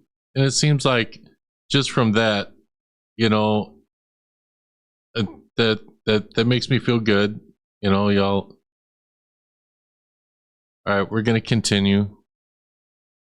That a request for, okay, I read that part already. I don't want to interrupt the women too much. All right. And no indication of possession. He did not recommend an exorcism.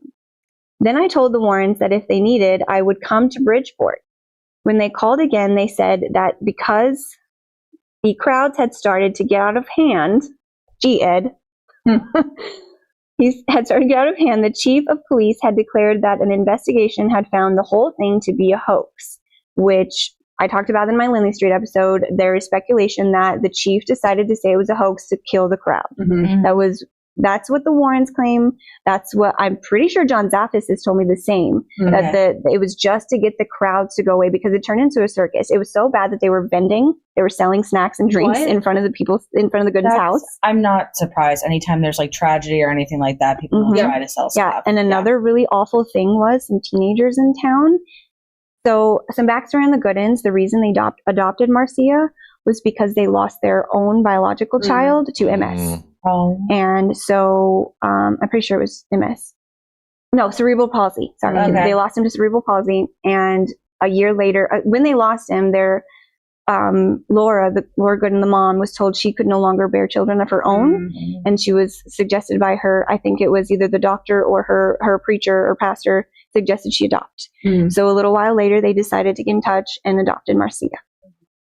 So another thing that happened in the crowds that was so awful was these teenagers got a hold of a child-sized casket and put a doll in it and were mocking the Goodens in the street. Why? Mm-hmm. Don't do that. Fun fact, don't. No, but like, what is the... I mean, there are sick people nowadays that would do weird shit like that. And listen, just so that I can grift a little bit, the Paranormal channel is not monetized. However, the main channel is. So in the Paranormal chat, if you would like to super chat me, you can on the main channel. All right. And there's the link to the main channel if you would like to super chat.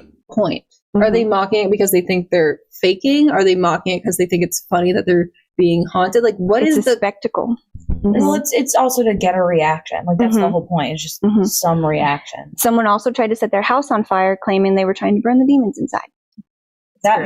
That might be a fanatic instead of just a reaction thing. But they caught him in the act trying to set the Gooden's house on fire amidst while the crowds and all were happening. Yeah. Okay, so it continues.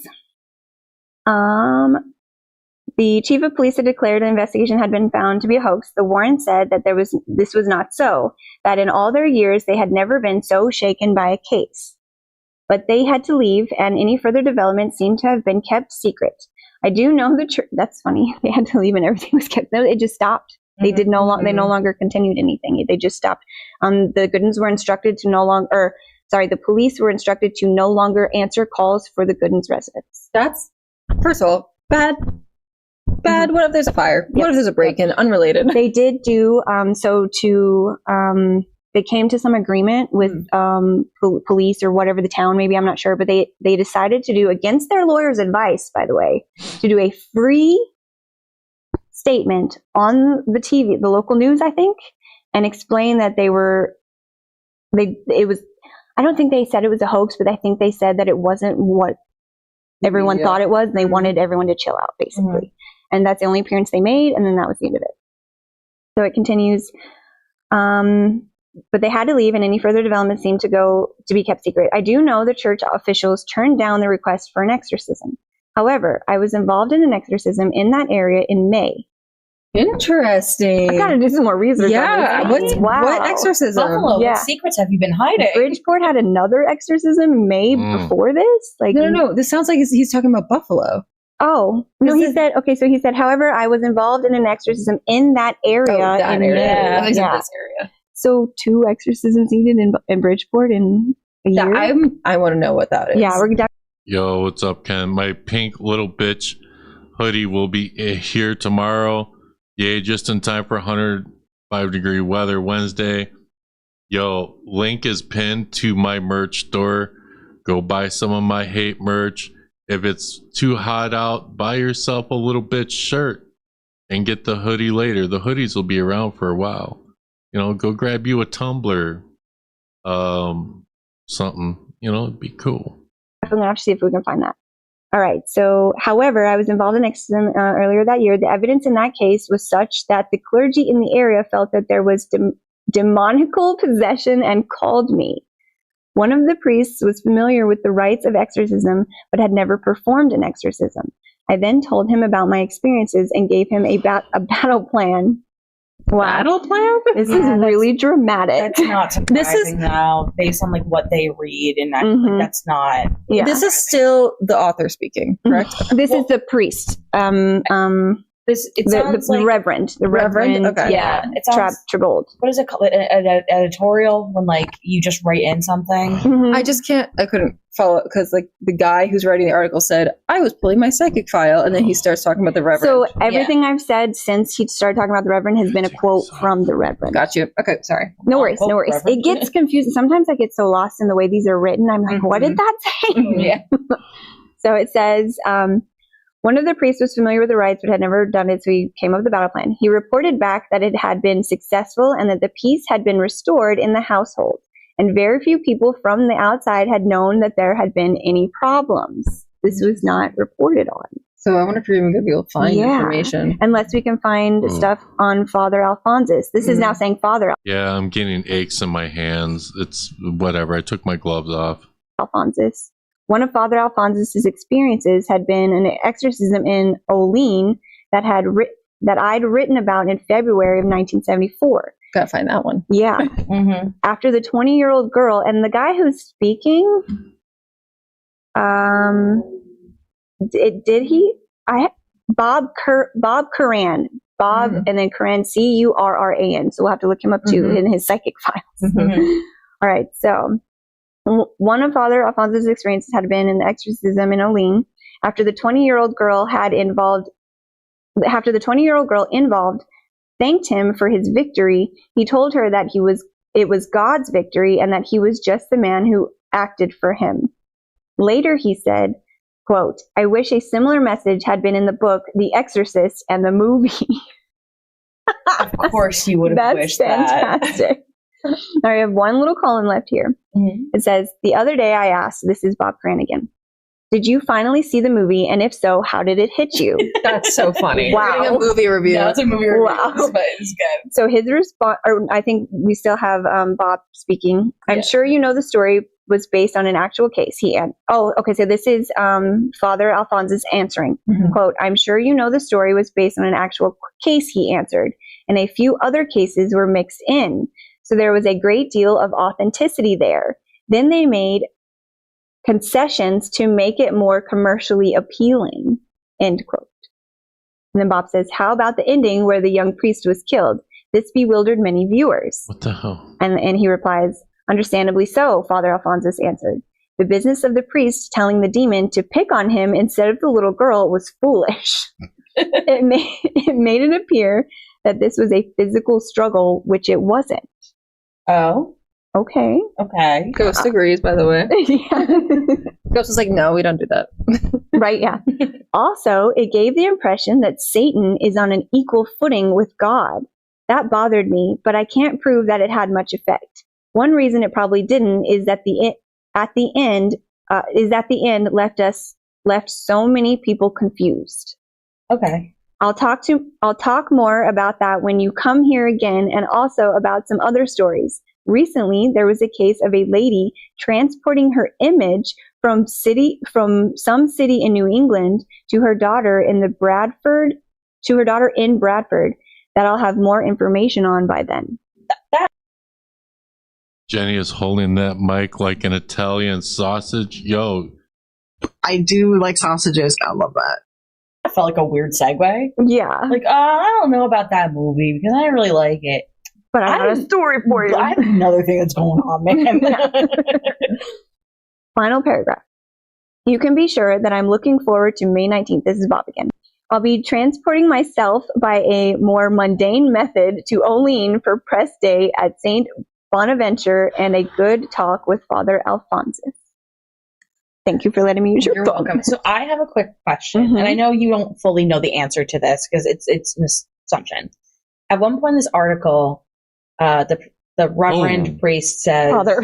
Hold on, because we got a $50 super chat from Co. Some of those screen grabs on the stream look like they're from old as fuck GeoCities websites. That's how deep some of this research goes. Fucking dinosaurs were roaming the earth when these articles were printed. Crazy to think it wasn't lost to time. It's crazy that Stevie can even find this shit.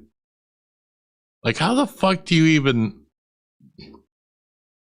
like, I wasn't, like, when I did paranormal investigating, I wasn't the one that did a lot of the research. Like, there were other members of the team that did, and I always gave them credit for that.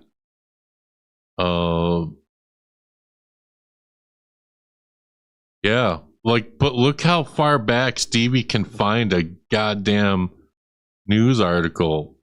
She can find fucking it. Like, I'd like to, like, Stevie, if you're watching, what is the oldest news article that you have found? How far back have you gone for some of this stuff? That's like, I find it so fascinating, and I have so much respect for her. What's up? We're not Dustbusters anymore. We are the Dust Devils. We put our Dustbusters in the attic, and we've grown out our horns, and we are now the Dust Devils. Here's 400. It's FCO for life. You're damn right, it's FCO. FCO. FCO. F Florio. F Brent. F Dust. F anyone that's against Jason.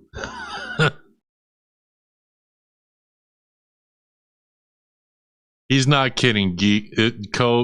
Geek is not kidding. He's like, it's FCO. Like, he's gonna buy all the FCO stuff. He's gonna wear it. He's gonna be in the streets. Yeah, we're the Dust Devils. All right, let's continue. Let's let the girls finish their thing here. But I just find it so interesting. I want to know how far back. What's the oldest article, Stevie, that you have found? Father Reverend Priest. Father Reverend Priest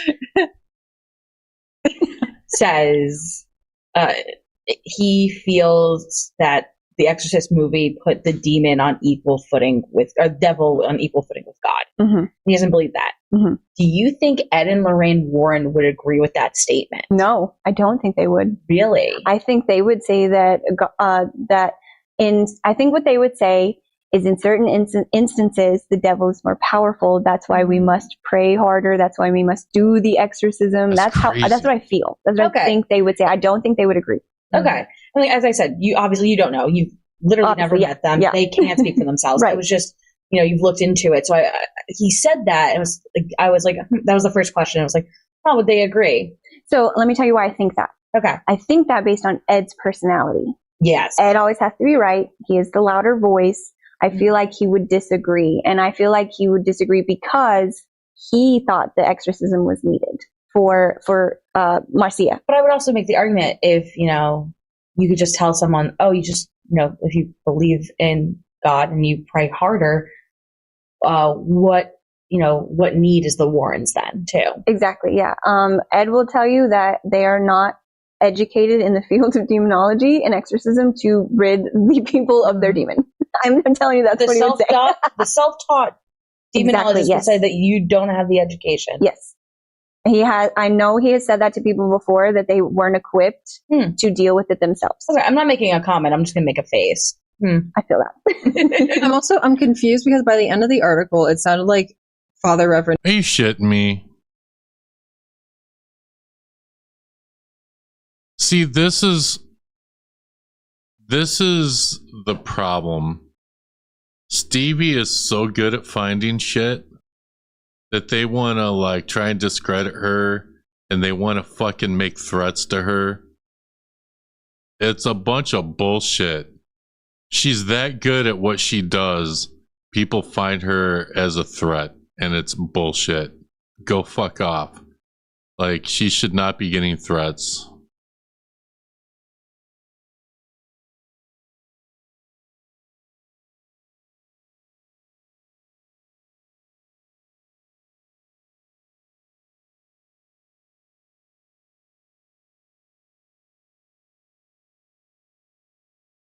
They attempted to dox her.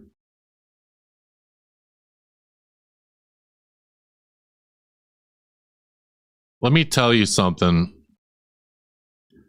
If y'all keep fucking with Stevie, and if y'all keep fucking trying to dox her, I'll ask Stevie, I'm like, send me everything you have on these people, and I'll fucking expose all you bitches. To hell with that shit. Don't be doxing people. Don't be putting out personal information. Y'all want to fucking try and make threats on Stevie? Don't be doxing anybody. I'll ask Stevie and everybody else, give me everything you have on these people, and I'll fucking do a dedicated stream.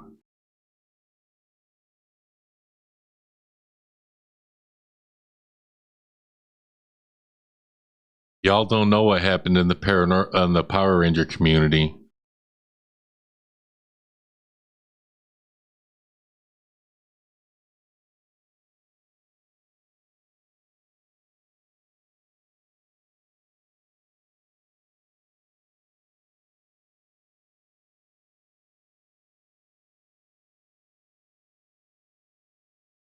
I don't know that I want to show these on screen right now. We don't need stuff overshadowing what's happening, what we're reacting to right now. Please keep Stevie, Florio, everyone keep me informed in what's happening there. Please keep me informed. Don't be fucking, look, I am the fucking internet troll. And if you're gonna publicly try to dox someone, if you're gonna publicly try to fucking bash someone, I'ma fucking cover it, and I'll shine a big ass fucking light on you. There ain't shit none of you fuckers can do to me that's worse than what's already happening to me in my life. Let's continue. Priest Alphonse was actually in Bridgewater and not from Buffalo. So when we look at it is confusing because he said when I was there, and then he said when I go back there, or when I meet. Oh no, okay, so maybe he is in. That was confusing. In the beginning, it just sounded like Father Reverend Priest Alphonse, and it's like, okay, so this guy's local, and then by the end he's like, when I go back. So maybe did the reporter mean that he or she is going back to talk to them? Like they do frequent visits to this priest. That's what it sounded like. So that would mean Father Alphonsus is in Bridgeport. So, or is he an Olean? I'm gonna leave Co's comment up there. Y'all fucking think about it, all you hate watchers. People to look into is Father Reverend Priest Alphonse and and Bob Curran, because I want to know if he's reported on psychics and paranormal stuff. Agreed. In this area. Agreed. And also, since it is Buffalo, we can ask Kenny if Kenny has anything on him. Kenny appears. He appears with like a file. It's like, I have some information. What the? But I will ask him, and I will make sure I add it in here for everyone to see if we did happen to get any information from Kenny about it. Perfect. And that would be right here. Kenny said he hadn't heard of Bob Grant. So research we must. Yeah. So that is it for tea time. Do you guys have any closing comments? No. I do want to note that we did not have tea for this tea time because we are not allowed to drink in here. This is an active museum. Yeah, we're in a museum. Yeah. So no tea? Yeah. Thank you for saying that, because I always forget to even introduce my tea anymore. Yeah. So we're having invisible tea. Yes, go tea. I want to know more about that Bob Curran. That's like when you research something and you have a single tab open, and then by the end of your research, you have like 25 tabs open. I feel That's why I love the tea time so much, because it sends me down so many different avenues. Yeah. It's interesting. Yeah. You want us to plug ourselves? I do. That was my next question. Okay. Would you please plug yourselves, ladies? Oh, hello. Okay. I am Jenny. I have a channel called Jenny Twigs where I cover a variety of stuff and stories. So Jenny, I'm going to be honest with you. Hand on a Bible, I didn't know who you were until the first podcast. I have since subscribed. I am going to look into your stuff. I am the troll of the internet. That doesn't mean I'm going to necessarily troll you. But you know, shout out. It can people please post in the chat Jenny's channel, Stevie's channel, and please post Ladies Fright's channel. If we can get 3 channel links and try to get them in both channel chats, please. I appreciate you. Usually related to the New England area. So if you're interested in that, come stop by, say hello. My name is Joan. I do Ladies Fright over on YouTube, and I talk about the narratives that we find in ghost stories and how they relate to us on a larger scale. Thank you, ladies, so much for joining me for tea time. That was a really good one. Yeah, that was good. Yep. And so I will see you guys in the next one. Bye.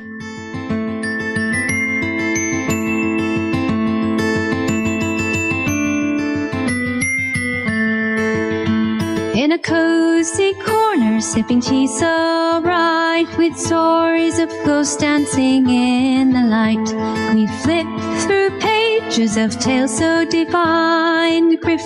Hopefully that's not copywritten. But shout out to Truth or Demons podcast. I'm so sorry you're going through shit. Shout out to Ladies Fright Joan. Shout out to Jenny. Shout out to all you. I wanted to cover this because things were overshadowed before, and now I feel like things are being overshadowed again because people want to make stupid motherfucking threats. And they think someone like me isn't gonna fucking say or do anything.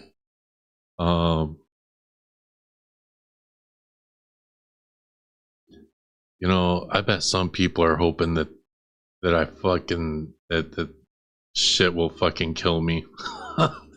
There are people that literally want me to not be alive because like whatever, we ain't gonna go there. All right. I just get angry when people do that shit. I'm very sorry. I don't want anything. I didn't want that overshadowed. I really didn't. Hopefully it's not. And hopefully you all enjoyed Stevie's video there. And links are getting posted to all 3 of their channels. Please go check them out and subscribe to them. Stevie's the best researcher I know.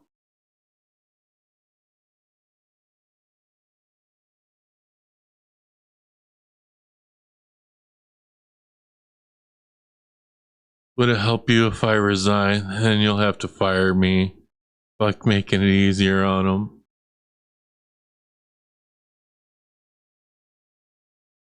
Well, no shit. I'm freaking pissed too. It's alright. It's alright. Okay, it's Stevie singing. Okay. Cool, cool, cool. Alright. Alright, so we're gonna get into the main event.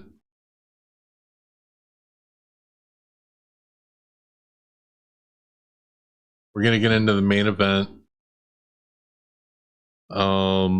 Which I should have saved some of the memes.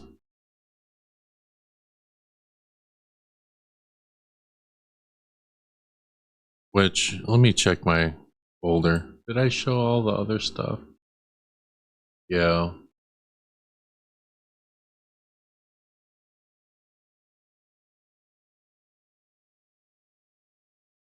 Here, we need a detox, and I know I showed these, but we're just gonna go through them one more time and laugh.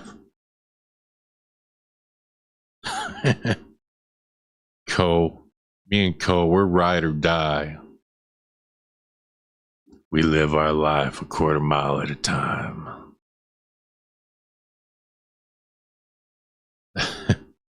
See, that's what we need. I can't drink alcohol anymore. I wish I could, man.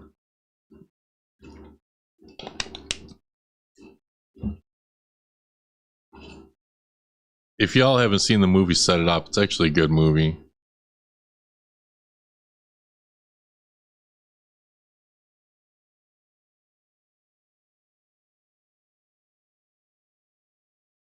Poor Henry. Poor Henry. No Henry caught on you.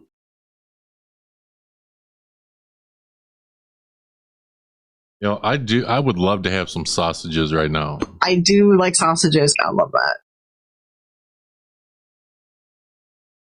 Yeah, Co and I are on an exclusive list. Fuck us forever. Yeah. Yo, put a 1 in the chat if you like sausages like Florio does. Do you like sausages? I do like sausages. I love that. Daddy, would you like some sausage? Was that from Freddy's Got Fingered?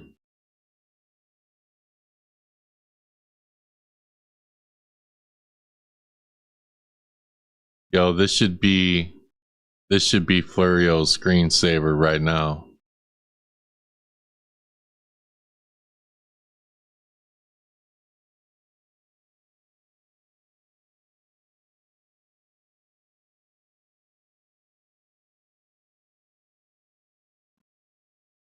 Only if they're only 7 inches. How about if they're 8 inches? Do you like 8-inch sausages? Or does it have to be 7? I have to be a pervert. Oh, that one's this should, I think I'm gonna make this one a sticker in my Discord. I do like these. I'm gonna make some more. I'm gonna try and make some every stream. I think it's my screen. Look, Co's got you as a screensaver. I do like the ones, yeah, the detective style. So you're telling me you like this. That does look sick. Only you could merge the paranormal with Power Rangers. Well, technically, there are people from the paranormal community in my chat, and there's a few people from the Power Ranger community in my chat. So I think I have integrated a lot of people fell off from the Power Ranger community, I'm not gonna lie. Yeah, I do like this car one. They see us trolling. All right, we're gonna get into the Dan Splat of it all, because I do want to drop the link.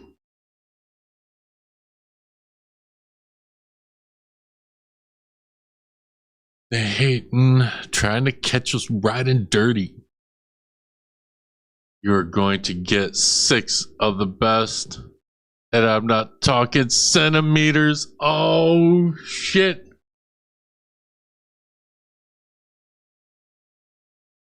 Oh, I think this message must be for Florio. Oh, I do like sausages. I love that. I love fucking with my friends, man. And I love fucking with people that hate me. Shout out to my man Dust out here, man. I love fucking with people. It makes me happy. All right. Hey, thanks for showing up, Geek. All right, so let's get into the Dan Spratt, or whatever the fuck his name is. All right, so y'all remember this, right? I'm gonna make a connection here. And channel the spirits of missing children and murdered loved ones. She claims she communicates with them, even knows where the skeletons are buried. It's upset grieving family members, and they want her cruel act stopped. Are you taking it? Now, of course, you remember Dolly, you know, and Side Eye Guy did expose Dolly for allegedly, I'm gonna say allegedly, basically grifting off of, like, you know, people who were murdered, missing persons cases, covering it on their channels, making victims' family members feeling uncomfortable. We're not gonna watch this whole thing because this really isn't about Dolly's fucking ass. This is pretty much about someone who I've talked about before, Mr. Ghost Brother, the killer who disappeared. I tried to reach his spirit. Now this is the same fool, alleged fool, that I covered months ago. He was at a graveyard and he was doing a spirit box while there was a funeral procession going on. And I remember covering it, saying he was being very disrespectful about it. Now, I think how different is this from what Dolly was doing? This dude is going to people's grave sites. Now, there are videos on Dan's whatever, Dalen, whatever. I don't care if I'm mispronouncing his name. But there are videos where he has talked to victim family members who are more than happy to go on his channel, and that's fine. The problem that I have is when he's not talking to victims' families or getting permission, and so then some people have to see videos about their loved ones on videos like this. So, and it's, to me, it's kind of the same situation as Dolly. You know, victim family members upset over videos that Dolly has done. To me, it's the same thing. Now, Dolly is getting all kinds of backlash right now, and she's handling it very badly. Now, you know, someone's gonna have to correct me. I'm just gonna cut Dalen. I'm just gonna call him the Ghost Brother. Ghost Brother. All right. Let's get started. Let's watch this because I want to drop the link. What's going on? And I'm going to let him explain the story, like, because he does talk about like what happened to this person. And if you're going to do a video on like what happened, like a real true crime type thing, like, okay, and you're trying to spread awareness, like, okay, that's fine. My problem is, like, he's doing the spirit box and he's talking like this is just fucked. On Graveyard Shift family, it is your fearless shift leader, Dalen Spratt, and I am clocked in for another amazing shift. Guys, I am in Cranston, Rhode Island.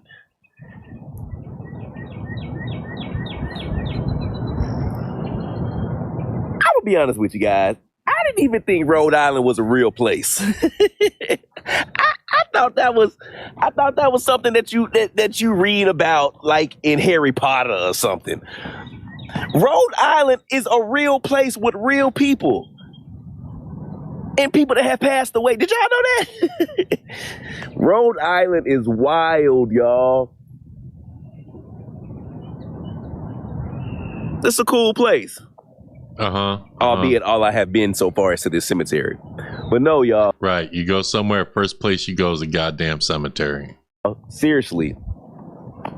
We came here because I'm headed to the Lizzie Borden house. We're throwing an event at the Lizzie Borden house this year. So I'm going there this time. First time there by myself to do like a walkthrough, do a little spirit boxing, do a little investigating on my own before we go for the event. But I landed in Rhode Island. And I did a true crime story, I believe last year, about a guy named Adam Emery and his wife, Elena Emery. Now, their story is wild. Their story is wild.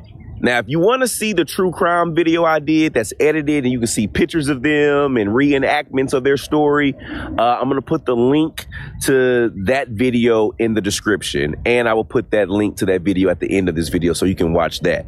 But I'm going to tell y'all the story really quickly just to catch y'all up to date before we go talk to Elena and maybe Adam. Yeah, so check this out. All right, pay attention to the story. Like I said, I have no problem with him telling the story of what happened. It's just what comes after that I really have a problem with. Adam and Elena are married, right? They end up going out to eat with two of their friends, another couple. They go to a little seafood shack out here in Warwick, Rhode Island, okay? Boom, they get their food. They're in the car, chilling, eating, talking. While they're doing what they're doing, a car speeds by and sideswipes the car that Adam's driving. So Adam is pulled over to the side. He's in the driver's seat. His wife, Elena, is in the passenger seat. Their two friends are in the back. The car sideswipes them. Now, nobody's really paying attention. So when Adam looks up, he sees a car speeding down the street. Adam is pissed. So Adam speeds down the street after this car. Now, he got Elena, his wife, in the passenger seat, literally egging him on. Like, that's the car that did it. I seen him do it. Get him. Get him, baby. This is when you in a relationship, y'all, one of y'all got to be the thinker. Somebody got. So right here, you have Mr. Dalen saying that at least this woman is not a thinker and is putting it all on the woman who was murdered. To be the thinker. You can't have two hotheads in a relationship, y'all. It don't work well. So boom, Adam getting hyped up by his woman. He's speeding down the street after this car that he thinks just sideswiped him. He think he in a movie. He pull up in front of him at a light and block him in. He get ready to hop out of the car. His wife Elena hands him a knife. She said, here, baby, take this. Adam took that. Adam got his ass out that car, ran up on the car that he felt like sideswiped him. Sitting inside of that car is a young kid. He 21 years old. Guy by the name of Jason Bass, him and his two friends in the car. They don't know what the hell is going on. Adam jumps on the car. Jason tries to pull off. Adam, holding on to the car with one hand, the knife in the other, starts reaching in the window, stabbing Jason. Unfortunately, Jason ends up passing away. Now, Adam's ass ends up getting arrested, rightfully so. Adam goes to court. Adam is in court straight-faced. He didn't show any emotion. He didn't say anything. He was standing on the grounds of self-defense. Do y'all know in this trial it came out that Jason wasn't even driving the car that sideswiped Adam? Adam had found and chased and stabbed the wrong damn person. So what you think the court system did? Ooh, they convicted Adam's ass. But here's what I don't get.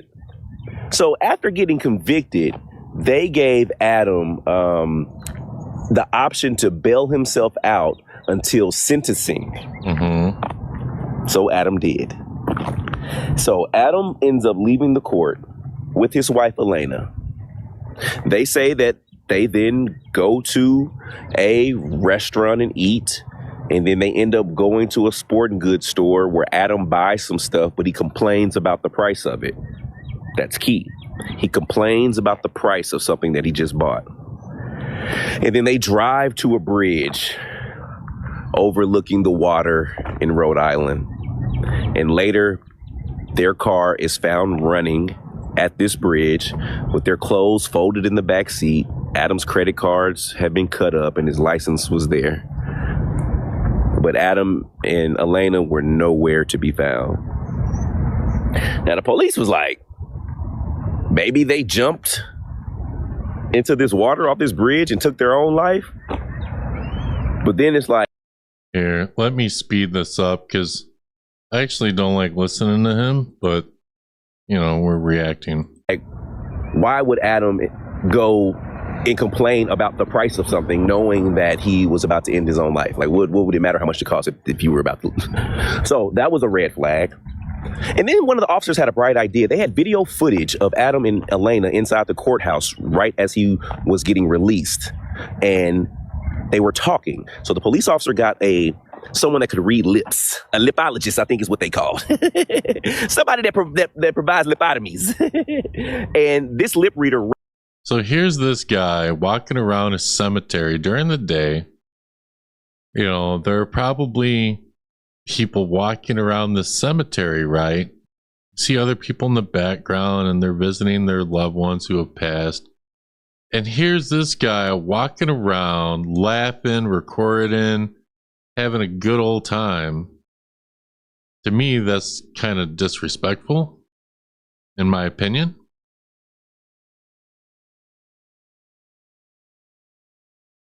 What, Brent, what's up?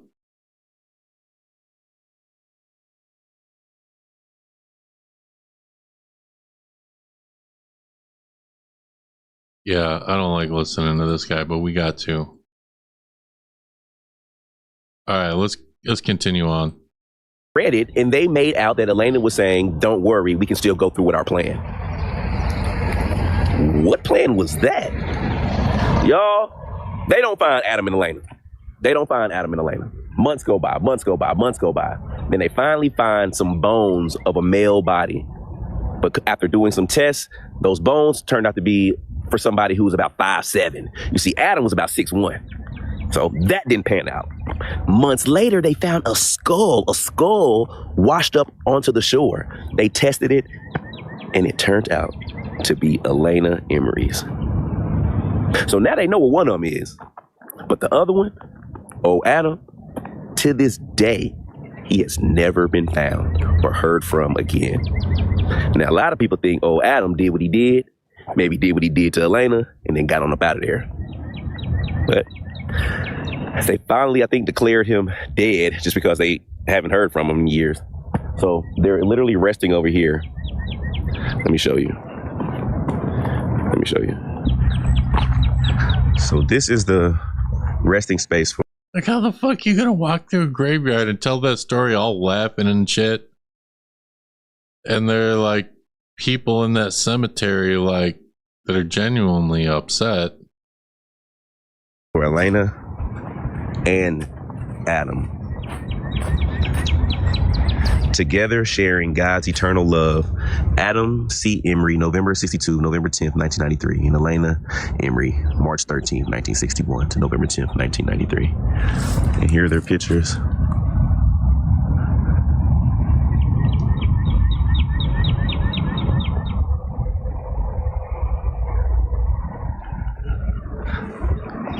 Let's do a spirit box session. All right, Graveyard Shift family. We're here at the rest. So here's the wife and the alleged murderer, right? You gonna talk to them both. And pay attention to all the cars driving around while he's doing this shit. Space of Adam Emery and Elena Emery.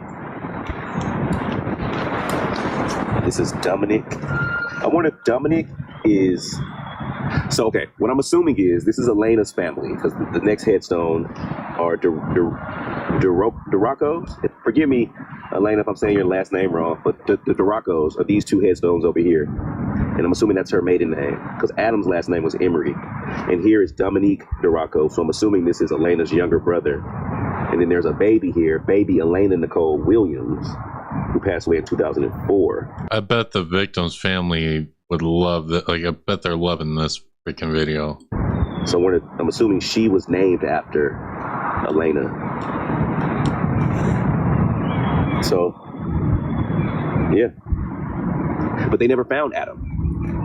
They never found Adam. So Adam could very well still be alive. Is he dead? Maybe. But we know for sure remains were found of Elena. So let's just see what type of answers that we can get. Elena. Okay, guys, get ready for the fuckery. And Adam, if you're here. My name is Dalen. I come in peace, love, and respect. Elena, I would love to know what really happened with you guys.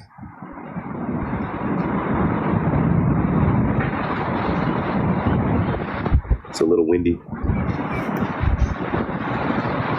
Elena, are you here with me?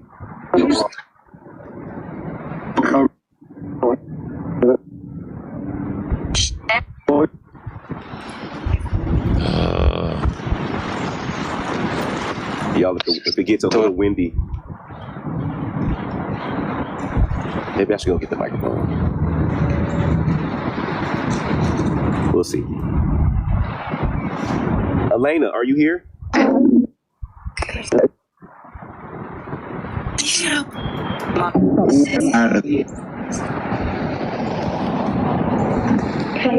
There's literal fucking cars driving through. They're coming and going from seeing their loved ones who passed. They're all upset. And here's this guy freaking sitting here next to this doing a video. Like, to me, this is so goddamn disrespectful. Can you say your name for me?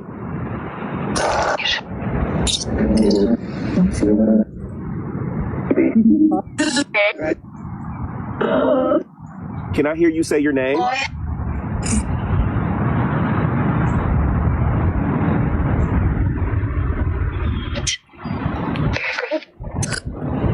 Elena, are you with Adam?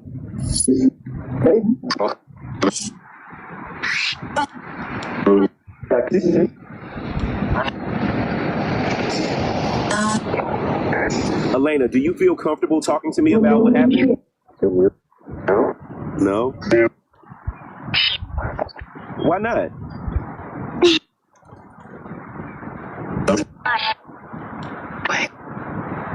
Is there anything I can do to make you feel comfortable? Yeah, maybe get the fuck out of there.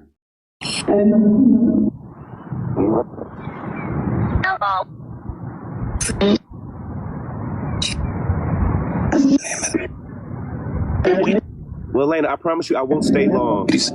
But there's people that have a lot of questions about what happened to you.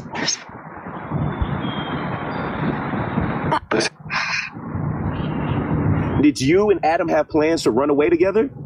Yeah. Did those This doesn't even sound like responses. plans involve you all taking y'all's life?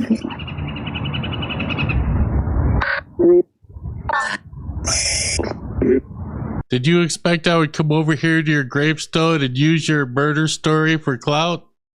Allegedly? Were you supposed to die, Elena? Was that a part of the plan? Oh my god.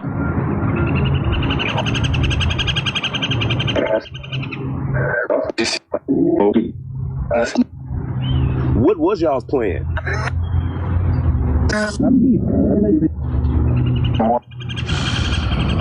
We all supposed to try to go on the run?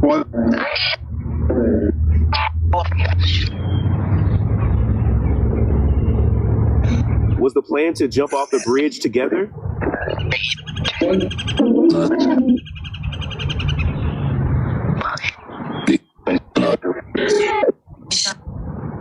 Okay. Did you jump or were you pushed?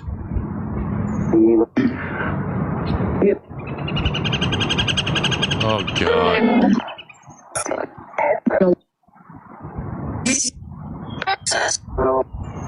Elena, did you jump on your own free will or were you pushed?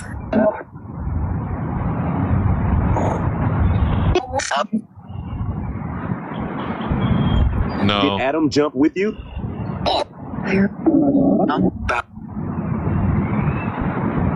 So what happened to Adam?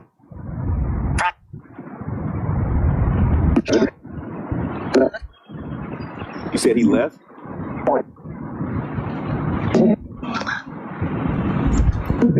How did that make you feel?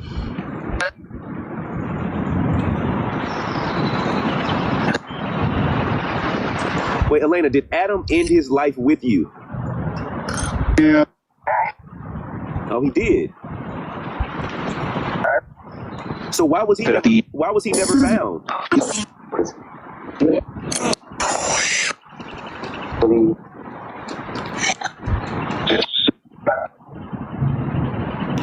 Adam, are you here with Elena?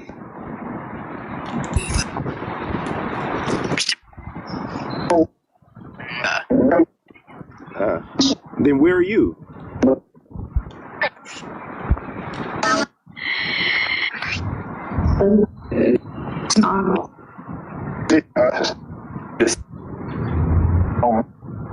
Garbage.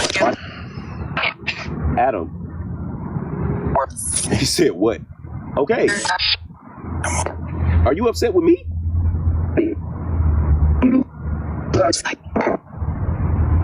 Adam, what was your issue that night? Why did you attack Jason?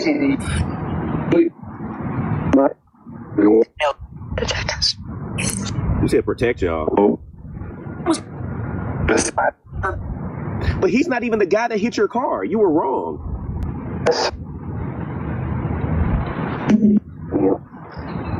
Do you have any regrets? A lot? Like, what's something that you regret?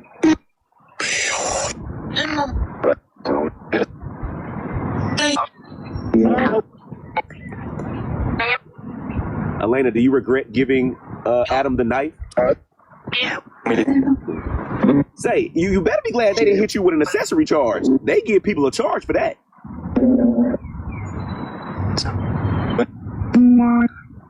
I got a friend in jail right now, my boy G.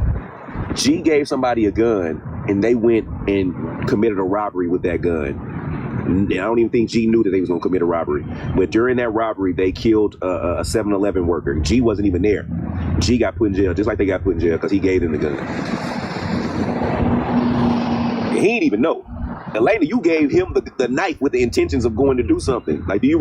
It's like, this is just, we don't even need to finish watching this because I don't want to, because this is sick.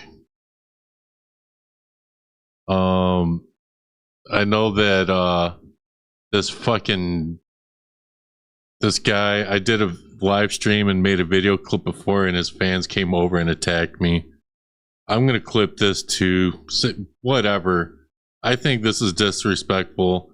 Now, he has covered stuff before where victim family members have contacted him and they've been on his channel, and hey, I don't have a problem with that. You know, if that's what they want to do. But the victim family members of these poor people do not have that choice. And that's my problem.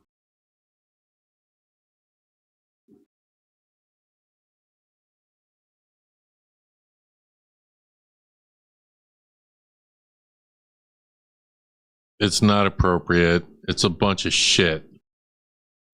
And to me, it's no different than what the fuck Dolly has done. In my opinion.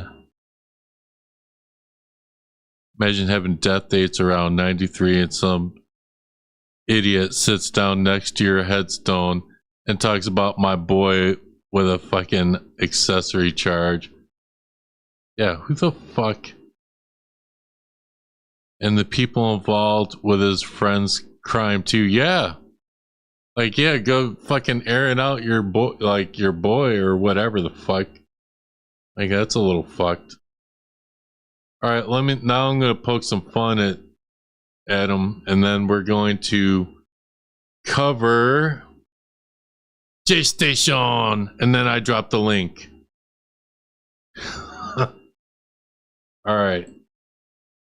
So, of course, guys, y'all know Dolly, so respectful, you know, having a face like this. And, of course, you know, here we got Dolly and Dalen. They just being goofy together. You know what I mean? Head to the cemetery. That's the first place you go, right? Time to find our next grift.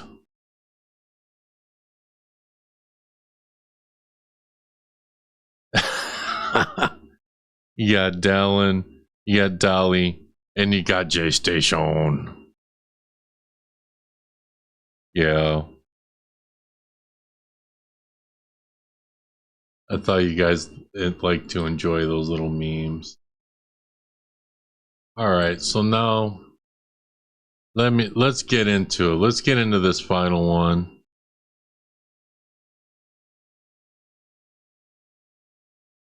Oh, Dolly, with a tongue like that, who needs a man, right? Oh, shit. Shots fired, shots fired. I can't tell them apart. Alright, you ready? Alright, we're done with Dalen. Let me know what you guys think. Do you think that he's doing basically the same thing Dolly is doing? Do you think victim family members have a right to be upset? Let me know. Alright, now we have Mr. Brain Rot. We're going to do Mr. Brain Rot, and we're going to speed him up. And we're not even going to watch all of Mr. Brain Rot. Brain Rot would be JayStation. He loves it when I cover him. There are tons of examples of his low empathy stuff. Mean people are mean. I'm definitely mean. I'm a troll. I'm an asshole. But at least I do it to people that I think maybe deserve it. Alright, you ready? You ready for some JayStation? I know you can hear me in there. He's so freaking live, guys! What's up, guys? This Tails doll is cursed, and tonight we're cutting it open to see what's inside. This doll appeared in my room after talking to SONIC.EXE at 3 a.m. The doll gives me an eerie feeling that's hard to explain. Almost like there's some kind of evil energy attached to it. The first couple days with the doll, I kept it inside of the jar and buried it deep inside my cabinet. But that's until I started getting comments on my SONIC.EXE. So listen, we're past haunted Raggedy Ann dolls. Okay, we're way past that. Now we're to fucking haunted Sonic the Hedgehog and Tails fucking dolls. Of course it's fucking, these dolls have to be haunted, right? It's in a jar, it has to be haunted. Video telling me the cursed doll was moving on its own. I watched the footage myself and I almost had a heart attack. Was the footage a glitch or did the doll really move? I had it buried. I don't even, this ain't kids content, this is brain rot shit. The Blake Foster of the paranormal world, you are correct, sir. My daughter was watching this recently. Listen, don't let kids watch brain rot. This isn't the SONIC.EXE like 13 years old now. Like if you were a teenager when it popped off, you are taking over. Yeah. A Tails doll is haunted or possessed, according to JayStation. And of course, JayStation will argue that this video deserves 1 million views. It has 29,000 people watch this fucking shit. We're watching this. We're only giving it 1 view, so y'all don't have to. And I know none of y'all would be watching this shit. None of you would be watching this. You know, the only reason why you are is because you're here right now, and I'm subjecting you to this garbage.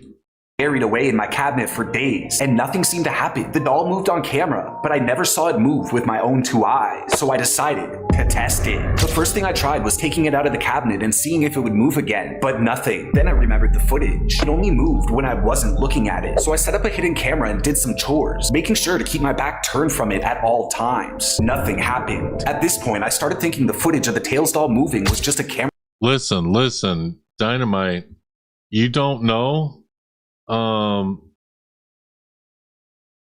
God, where is it? You know, JayStation, he left for a long time because I have been just regular person. He doesn't want to work 9 to 5 anymore. He doesn't want to be regular person. I'm just going to go back to the real world. He doesn't want to go back. He's coming back from the real world, and he wants to just do his brain rot garbage. A malfunction or a glitch. That's when I decided to take it out of the bottle. I put it on the floor, set up a secret camera, and left the house. If this Tails doll is truly haunted and really can move on its own, it would definitely do it now that— I just can't believe we're on a fucking haunted fucking Tails doll. Really?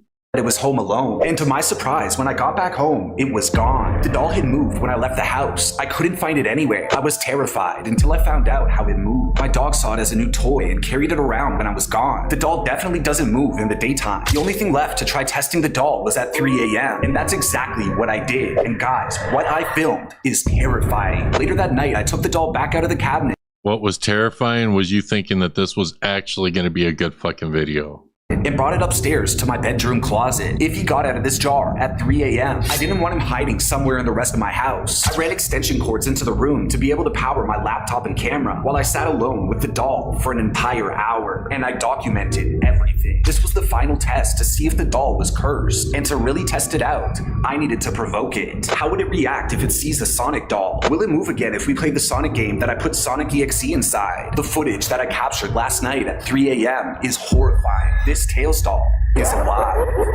Alright guys, it's almost 3 a.m. right now, and I'm with the Tails doll. I'm gonna be spending an entire— And you know, when he first came back to YouTube, I did tell all of you guys, I said it is a matter of time before Mr. Brain Rot started doing 3 a.m. videos again.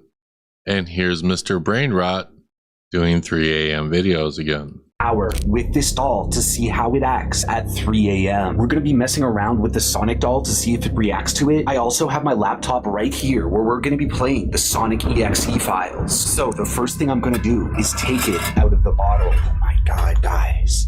Okay, here we go. We're gonna take it out of the bottle. Oh my god, guys, this is so freaking scary. This thing. A Tails doll is scary, guys. Let that sink in.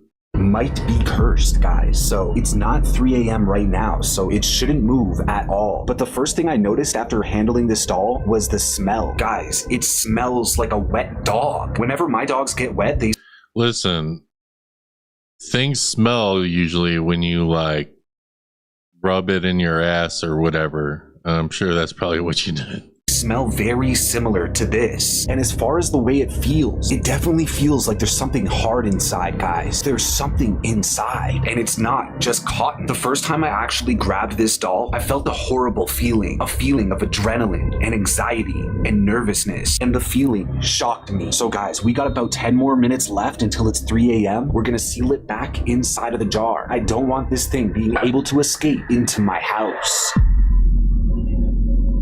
It just hit 3 a.m., guys. Oh my god. If this doll is gonna come alive— Oh my god, JayStation's, it's 3 a.m. JayStation's back. I have been just regular person. It's going to be right now, during Devil's Hour. That's 3 a.m., guys. This is the time where all the spirits are most active. So any kind of EXE or spirit that might be inside of this Tails doll should be most— Guys, what is going on?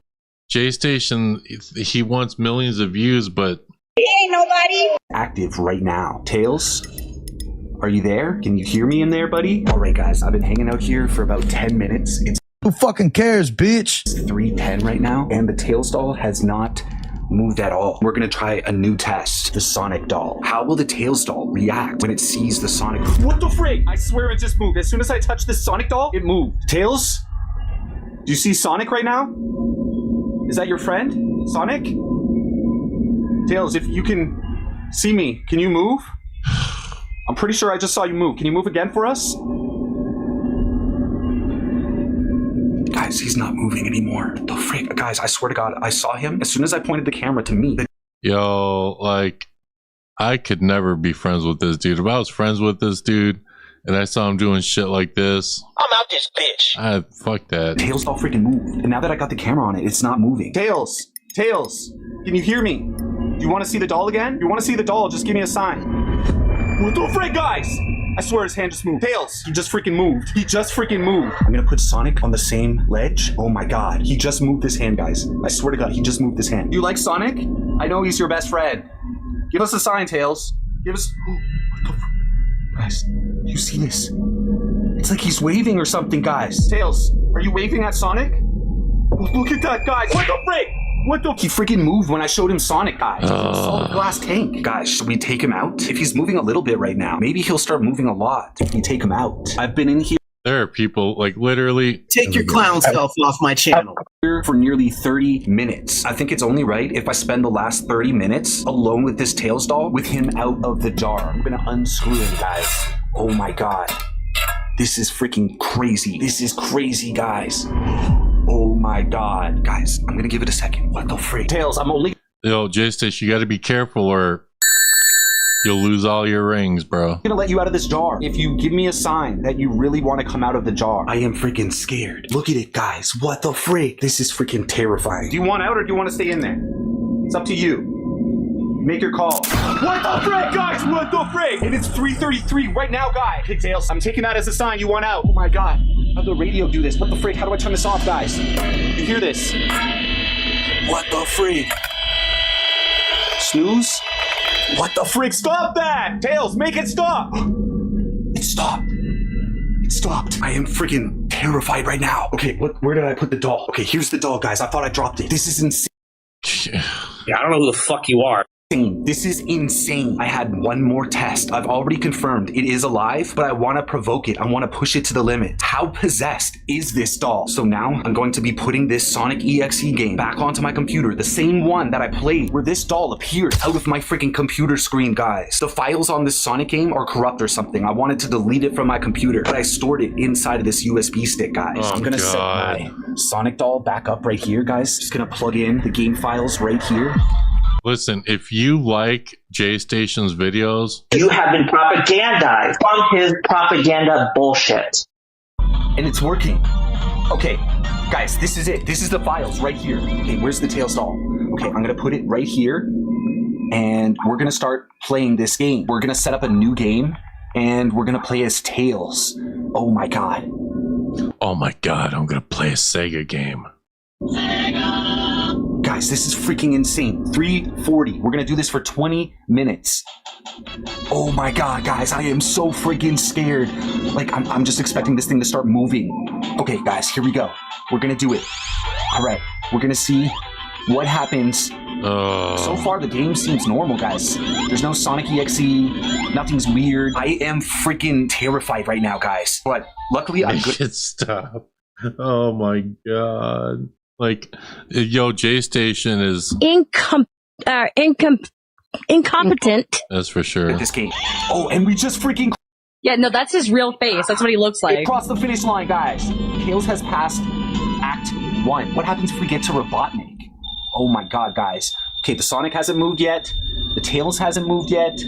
This Sonic one is just a plushie. JayStation's gonna watch us and get mad because he's gonna be like, "You made it seem like I was a little bitch." I just call it like how I see it. From Walmart, guys.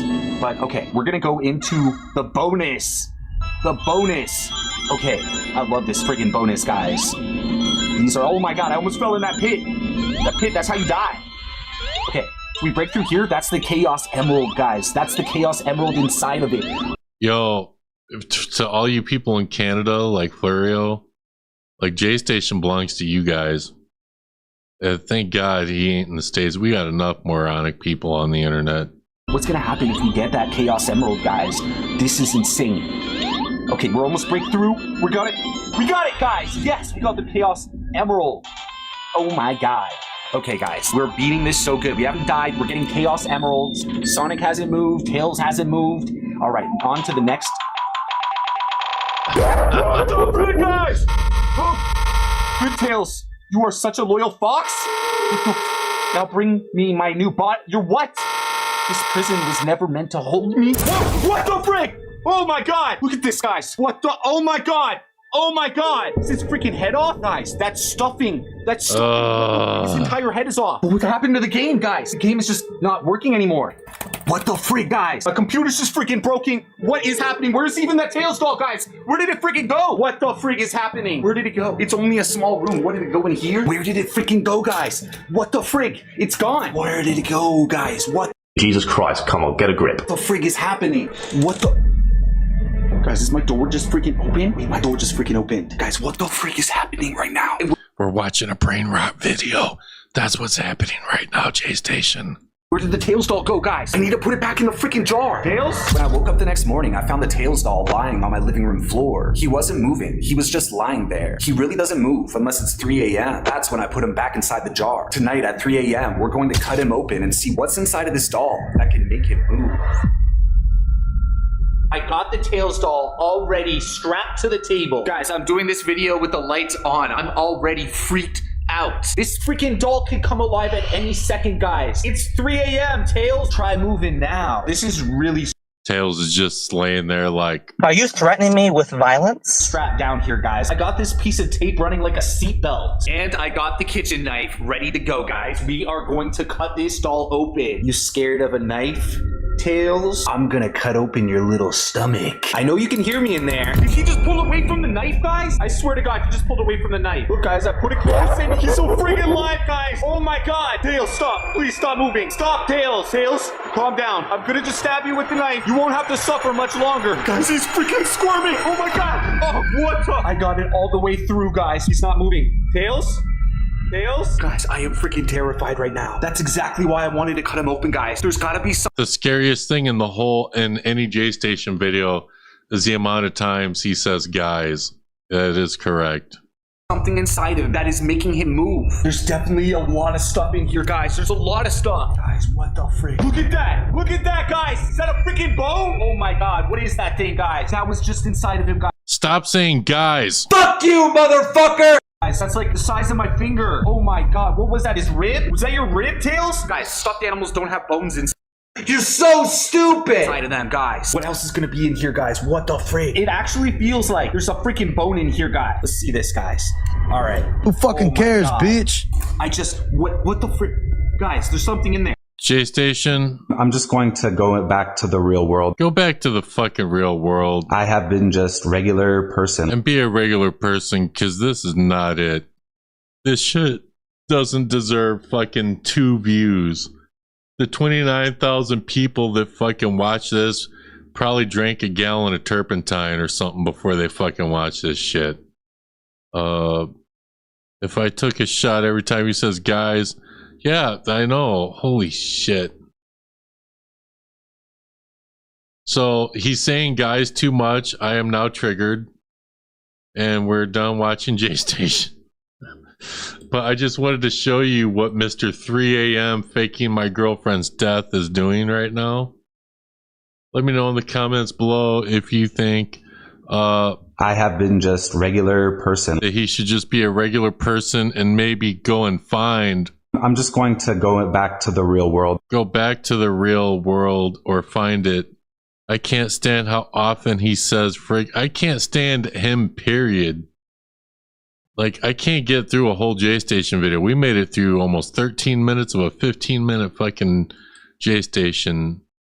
Thank the gods, I know. All right, listen, I'm going to drop the link. Let me exit out of this. Hold on. I'm going to drop the link and people can come up and if they so choose, I'll drop the link, I'll play a song. And then, of course, remember, don't forget, at the end of this live stream, I'm going to have a special song just for Florio.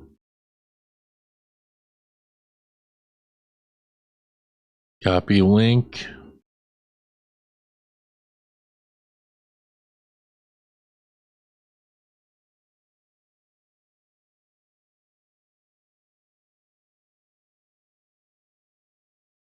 That's the StreamYard link on the Paranormal channel. Here's the StreamYard link for the main channel. All right.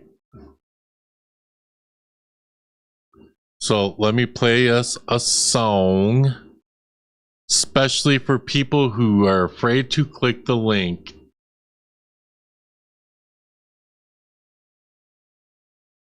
Yeah. You know what the smoke.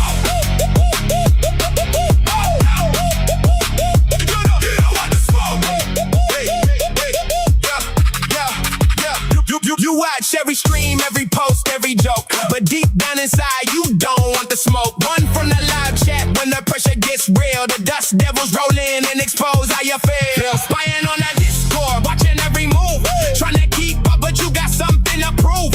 New merch drops and everybody knows you talk that hate online, but you're buying those clothes. You know what the smoke. When dust covers you, you know what the smoke. When dust exposes you, you know what the smoke. From the dust devils crew, you know what the smoke. Shout out dust, paranormal too. Wish your streams hit hard like dust goes live. Wish your Discord move with that dusty chord vibe. Wish your merch sold out. Wish your trolls hit too, but the dust devils keep doing what they do. The chat gets loud, the movement grows. Everybody watching and everybody knows one thing certain, wherever dust goes.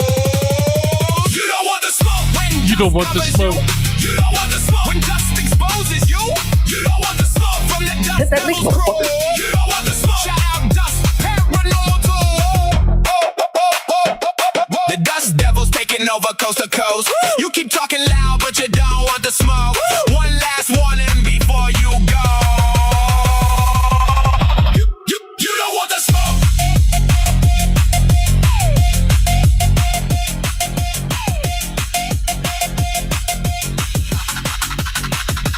You don't want the smoke.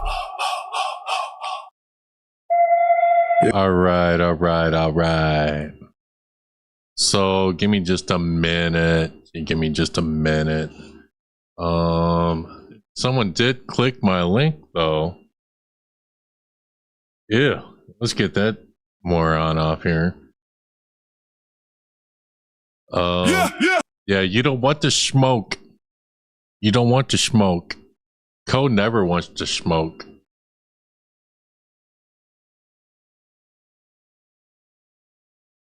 All right. Let me see who has clicked my link. Go to StreamYard. We do have someone. All righty then. Let me turn on my virtual camera. Y'all can see me. Ladies and gentlemen, boys and girls, come one, come all. Please put your hands together for Florio. Hello. What's up? How you doing? I'm alright. I am currently trying to get the background done because I'm going to stream tomorrow. So I have moved my whole computer. I'm in a different room, so I'm trying to get background done for it. Yeah, I saw the pictures. I think you posted in your Discord. Yeah, that was my shelves that I would not put too much weight on. Yeah. Let's see. What is Kosa here? I don't want to smoke because everyone keeps trying to smoke me. Excitement from Dust. Shout out to everybody. Anyone else is welcome to click the link too. So, what do you think of Mr. Dalen Mr. Ghost Brother Disrespectful. Dalen, whatever. Dalen is how you say his name. He doesn't deserve. Yeah. I don't understand how he has fans. Who can watch that? Like it is borderline like no, it is brain rot, but it's like borderline like JayStation brain rot, you know? It is. It's I don't get it. That's why I put JayStation in the same video as Mr. Dalen, whatever. I love mispronouncing his name half the time. It makes me feel good. I mean, yeah, they're pretty similar. Freaking idiots. Right. Yeah. So what else is new, Florio? What else is new with you? I don't even know. I don't even know. Just trying to get through each day and get stuff done. Right. Do you like the memes that were made? Which one's your favorite? I like the one of us ladies being like noir detectives. And I like the one with us in the car. Those two are my favorite. Yeah, those are good. Those are good. I did show Ko some of them the other day. We were in voice chat, and I was just making a bunch of shit just so that, you know, just something entertaining for my live streams. You know, all good. Man, someone looked like some stuff was being removed from my chat. I guess not. Yeah. No, I think that they just redid their message. That's all it is. But yeah, it's good the coverage Stevie did on the articles, and yeah, Stevie goes digging like into newspapers and stuff, and I go digging into like, I mean, okay, like I was kind of a troll, not really, but kind of like, you know, anonymous trolls people. So when I go investigating like people for a video, I tend to look into their personal lives for whatever reason, because I find that's usually where the juicy stuff is. So Stevie's like really good at finding newspapers, and I'm really good at trying to find like gossip and trying to confirm it. So. Yeah, that's why I wanted to show that tea time today. And it's ironic that bullshit happened while I was doing it. Yeah, I mean, it wasn't happening because of your stream. It was just happening because this guy released a post the other. I don't even know. Do we know who the guy is, Stevie? I'm not sure. But he met with Father Bob, the whatever air quotes priest, that air quotes blesses Annabelle. And Father Bob gave him like half the information about Annabelle that was all incorrect. So then from there, Stevie did a post correcting the information, and everyone's just jumping on her.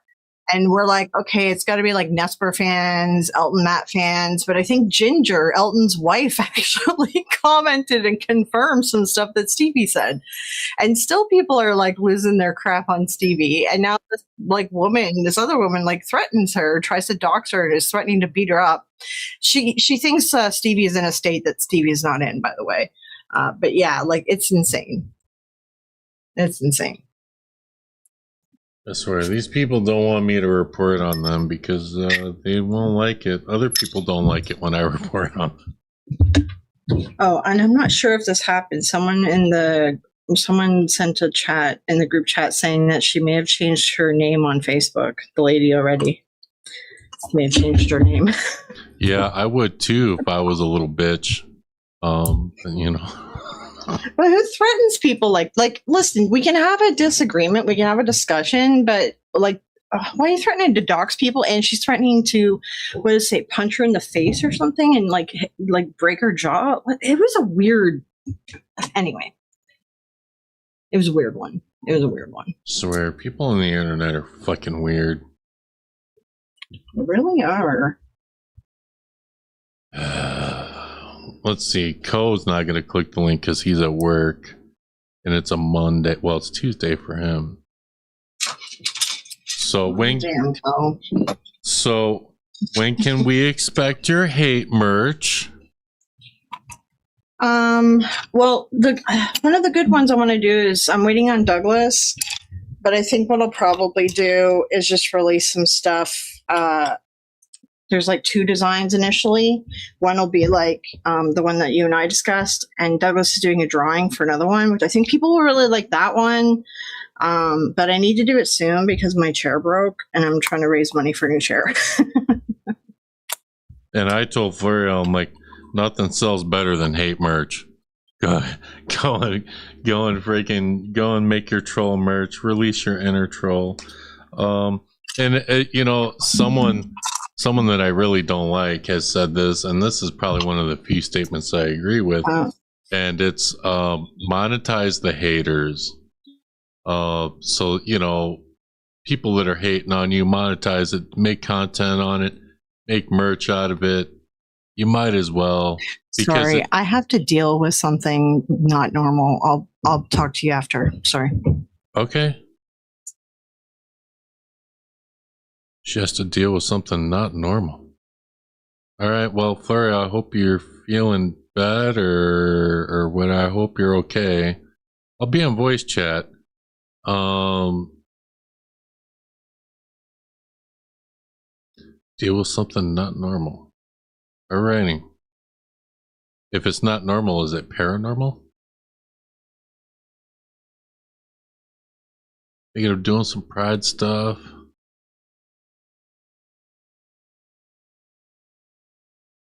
I love the hate merch. People need to buy the hate merch.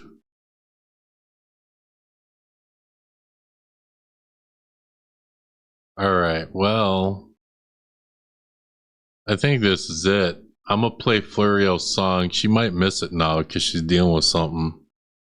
Nobody else is gonna click the link. You got 1 or 2 minutes to click my link, or forever hold your peace.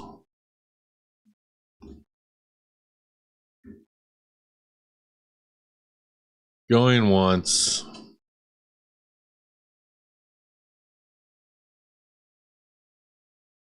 Going twice.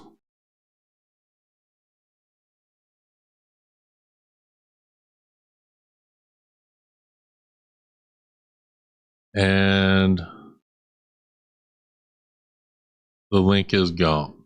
All right. People are threatening to dox Stevie from Truth or Demons podcast. That's what was happening. Now, I'll probably cover the Jason Hawes stuff eventually.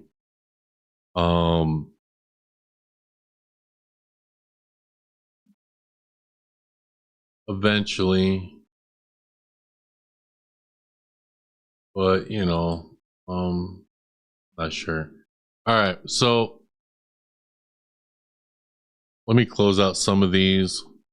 Florio can always go back and watch the end of the stream, and she can hear her song made just for her. Close out all these tabs. No! Oh shit. I accidentally closed the fucking... Give me a second, guys. God damn it, I fucked it all up.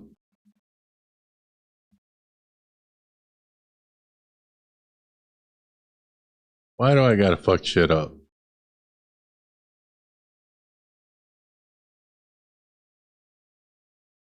Shout out Dust Paranormal 2.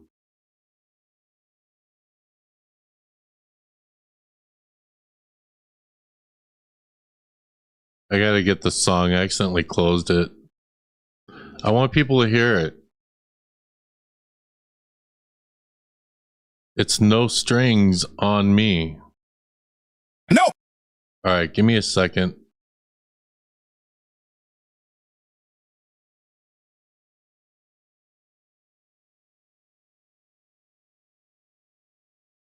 Alright, guys. Listen. Thank you to everyone who tuned into the stream tonight. Thank you to everyone who super chatted. I think I'm close to the $100 threshold to where I'll get paid from YouTube.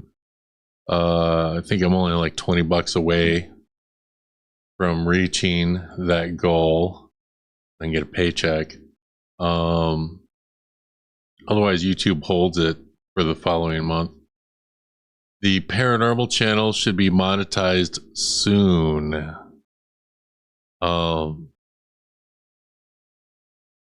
Shout out to all the hate watchers.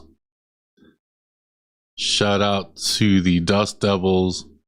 Check out the merch at dustparanormal.com. Link in the description of this live stream.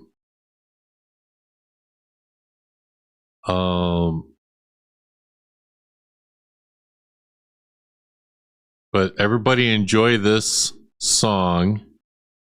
This is just for Florio. No strings on me. Strings on me. Everybody, got no strings on me. Everybody, yeah, no strings. Everybody talking, everybody got a theory. Whispering the name like the story's getting eerie. Florio pull the strings, Florio make the call. But maybe they're just salty cause she don't answer them at all. They say she's got a master plan controlling every stream, like she's living rent free inside everybody's head. But the louder they complain, the more they're proving what we see. They're upset she ain't handing out friendship for free. They watch every move, every post, every show. Claim they know the truth, but they really don't know. If they're so unbothered, why they never let it be? Always looking over shoulders, wondering what she might see. I got no strings to hold me down. There are no strings on me. People making up conspiracies, trying to sell a mystery. I got no strings to hold me down. There are no strings on me. Maybe they're afraid of the tea. Maybe they're afraid of what she sees. Florio got haters, Florio got stalkers, keyboard investigators and late night talkers. Everybody's got a theory, everybody's got a claim, but somehow every conversation circles back to her name. They say she's brainwashing people, making channels fall in line, like she's got a magic button she can push every time. But maybe they're just bitter, maybe that's the reality. Man, she doesn't wanna join that little fantasy. No puppet strings, no secret throne, no hidden kingdom to call her own. Just people talking, making noise all day while she's living life and they can't look away. I got no strings to hold me down. There are no strings on me. The rumors keep on spinning round, but that's not reality. I got no strings to hold me down. There are no strings on me. Keep on talking, keep on guessing. The truth is still the truth to me. Everybody watching, everybody wants to know why they can't let Florio go. Haters and stalkers, every day the same routine, still searching for strings that have never been seen. I got no strings to hold me down. Everybody, everybody,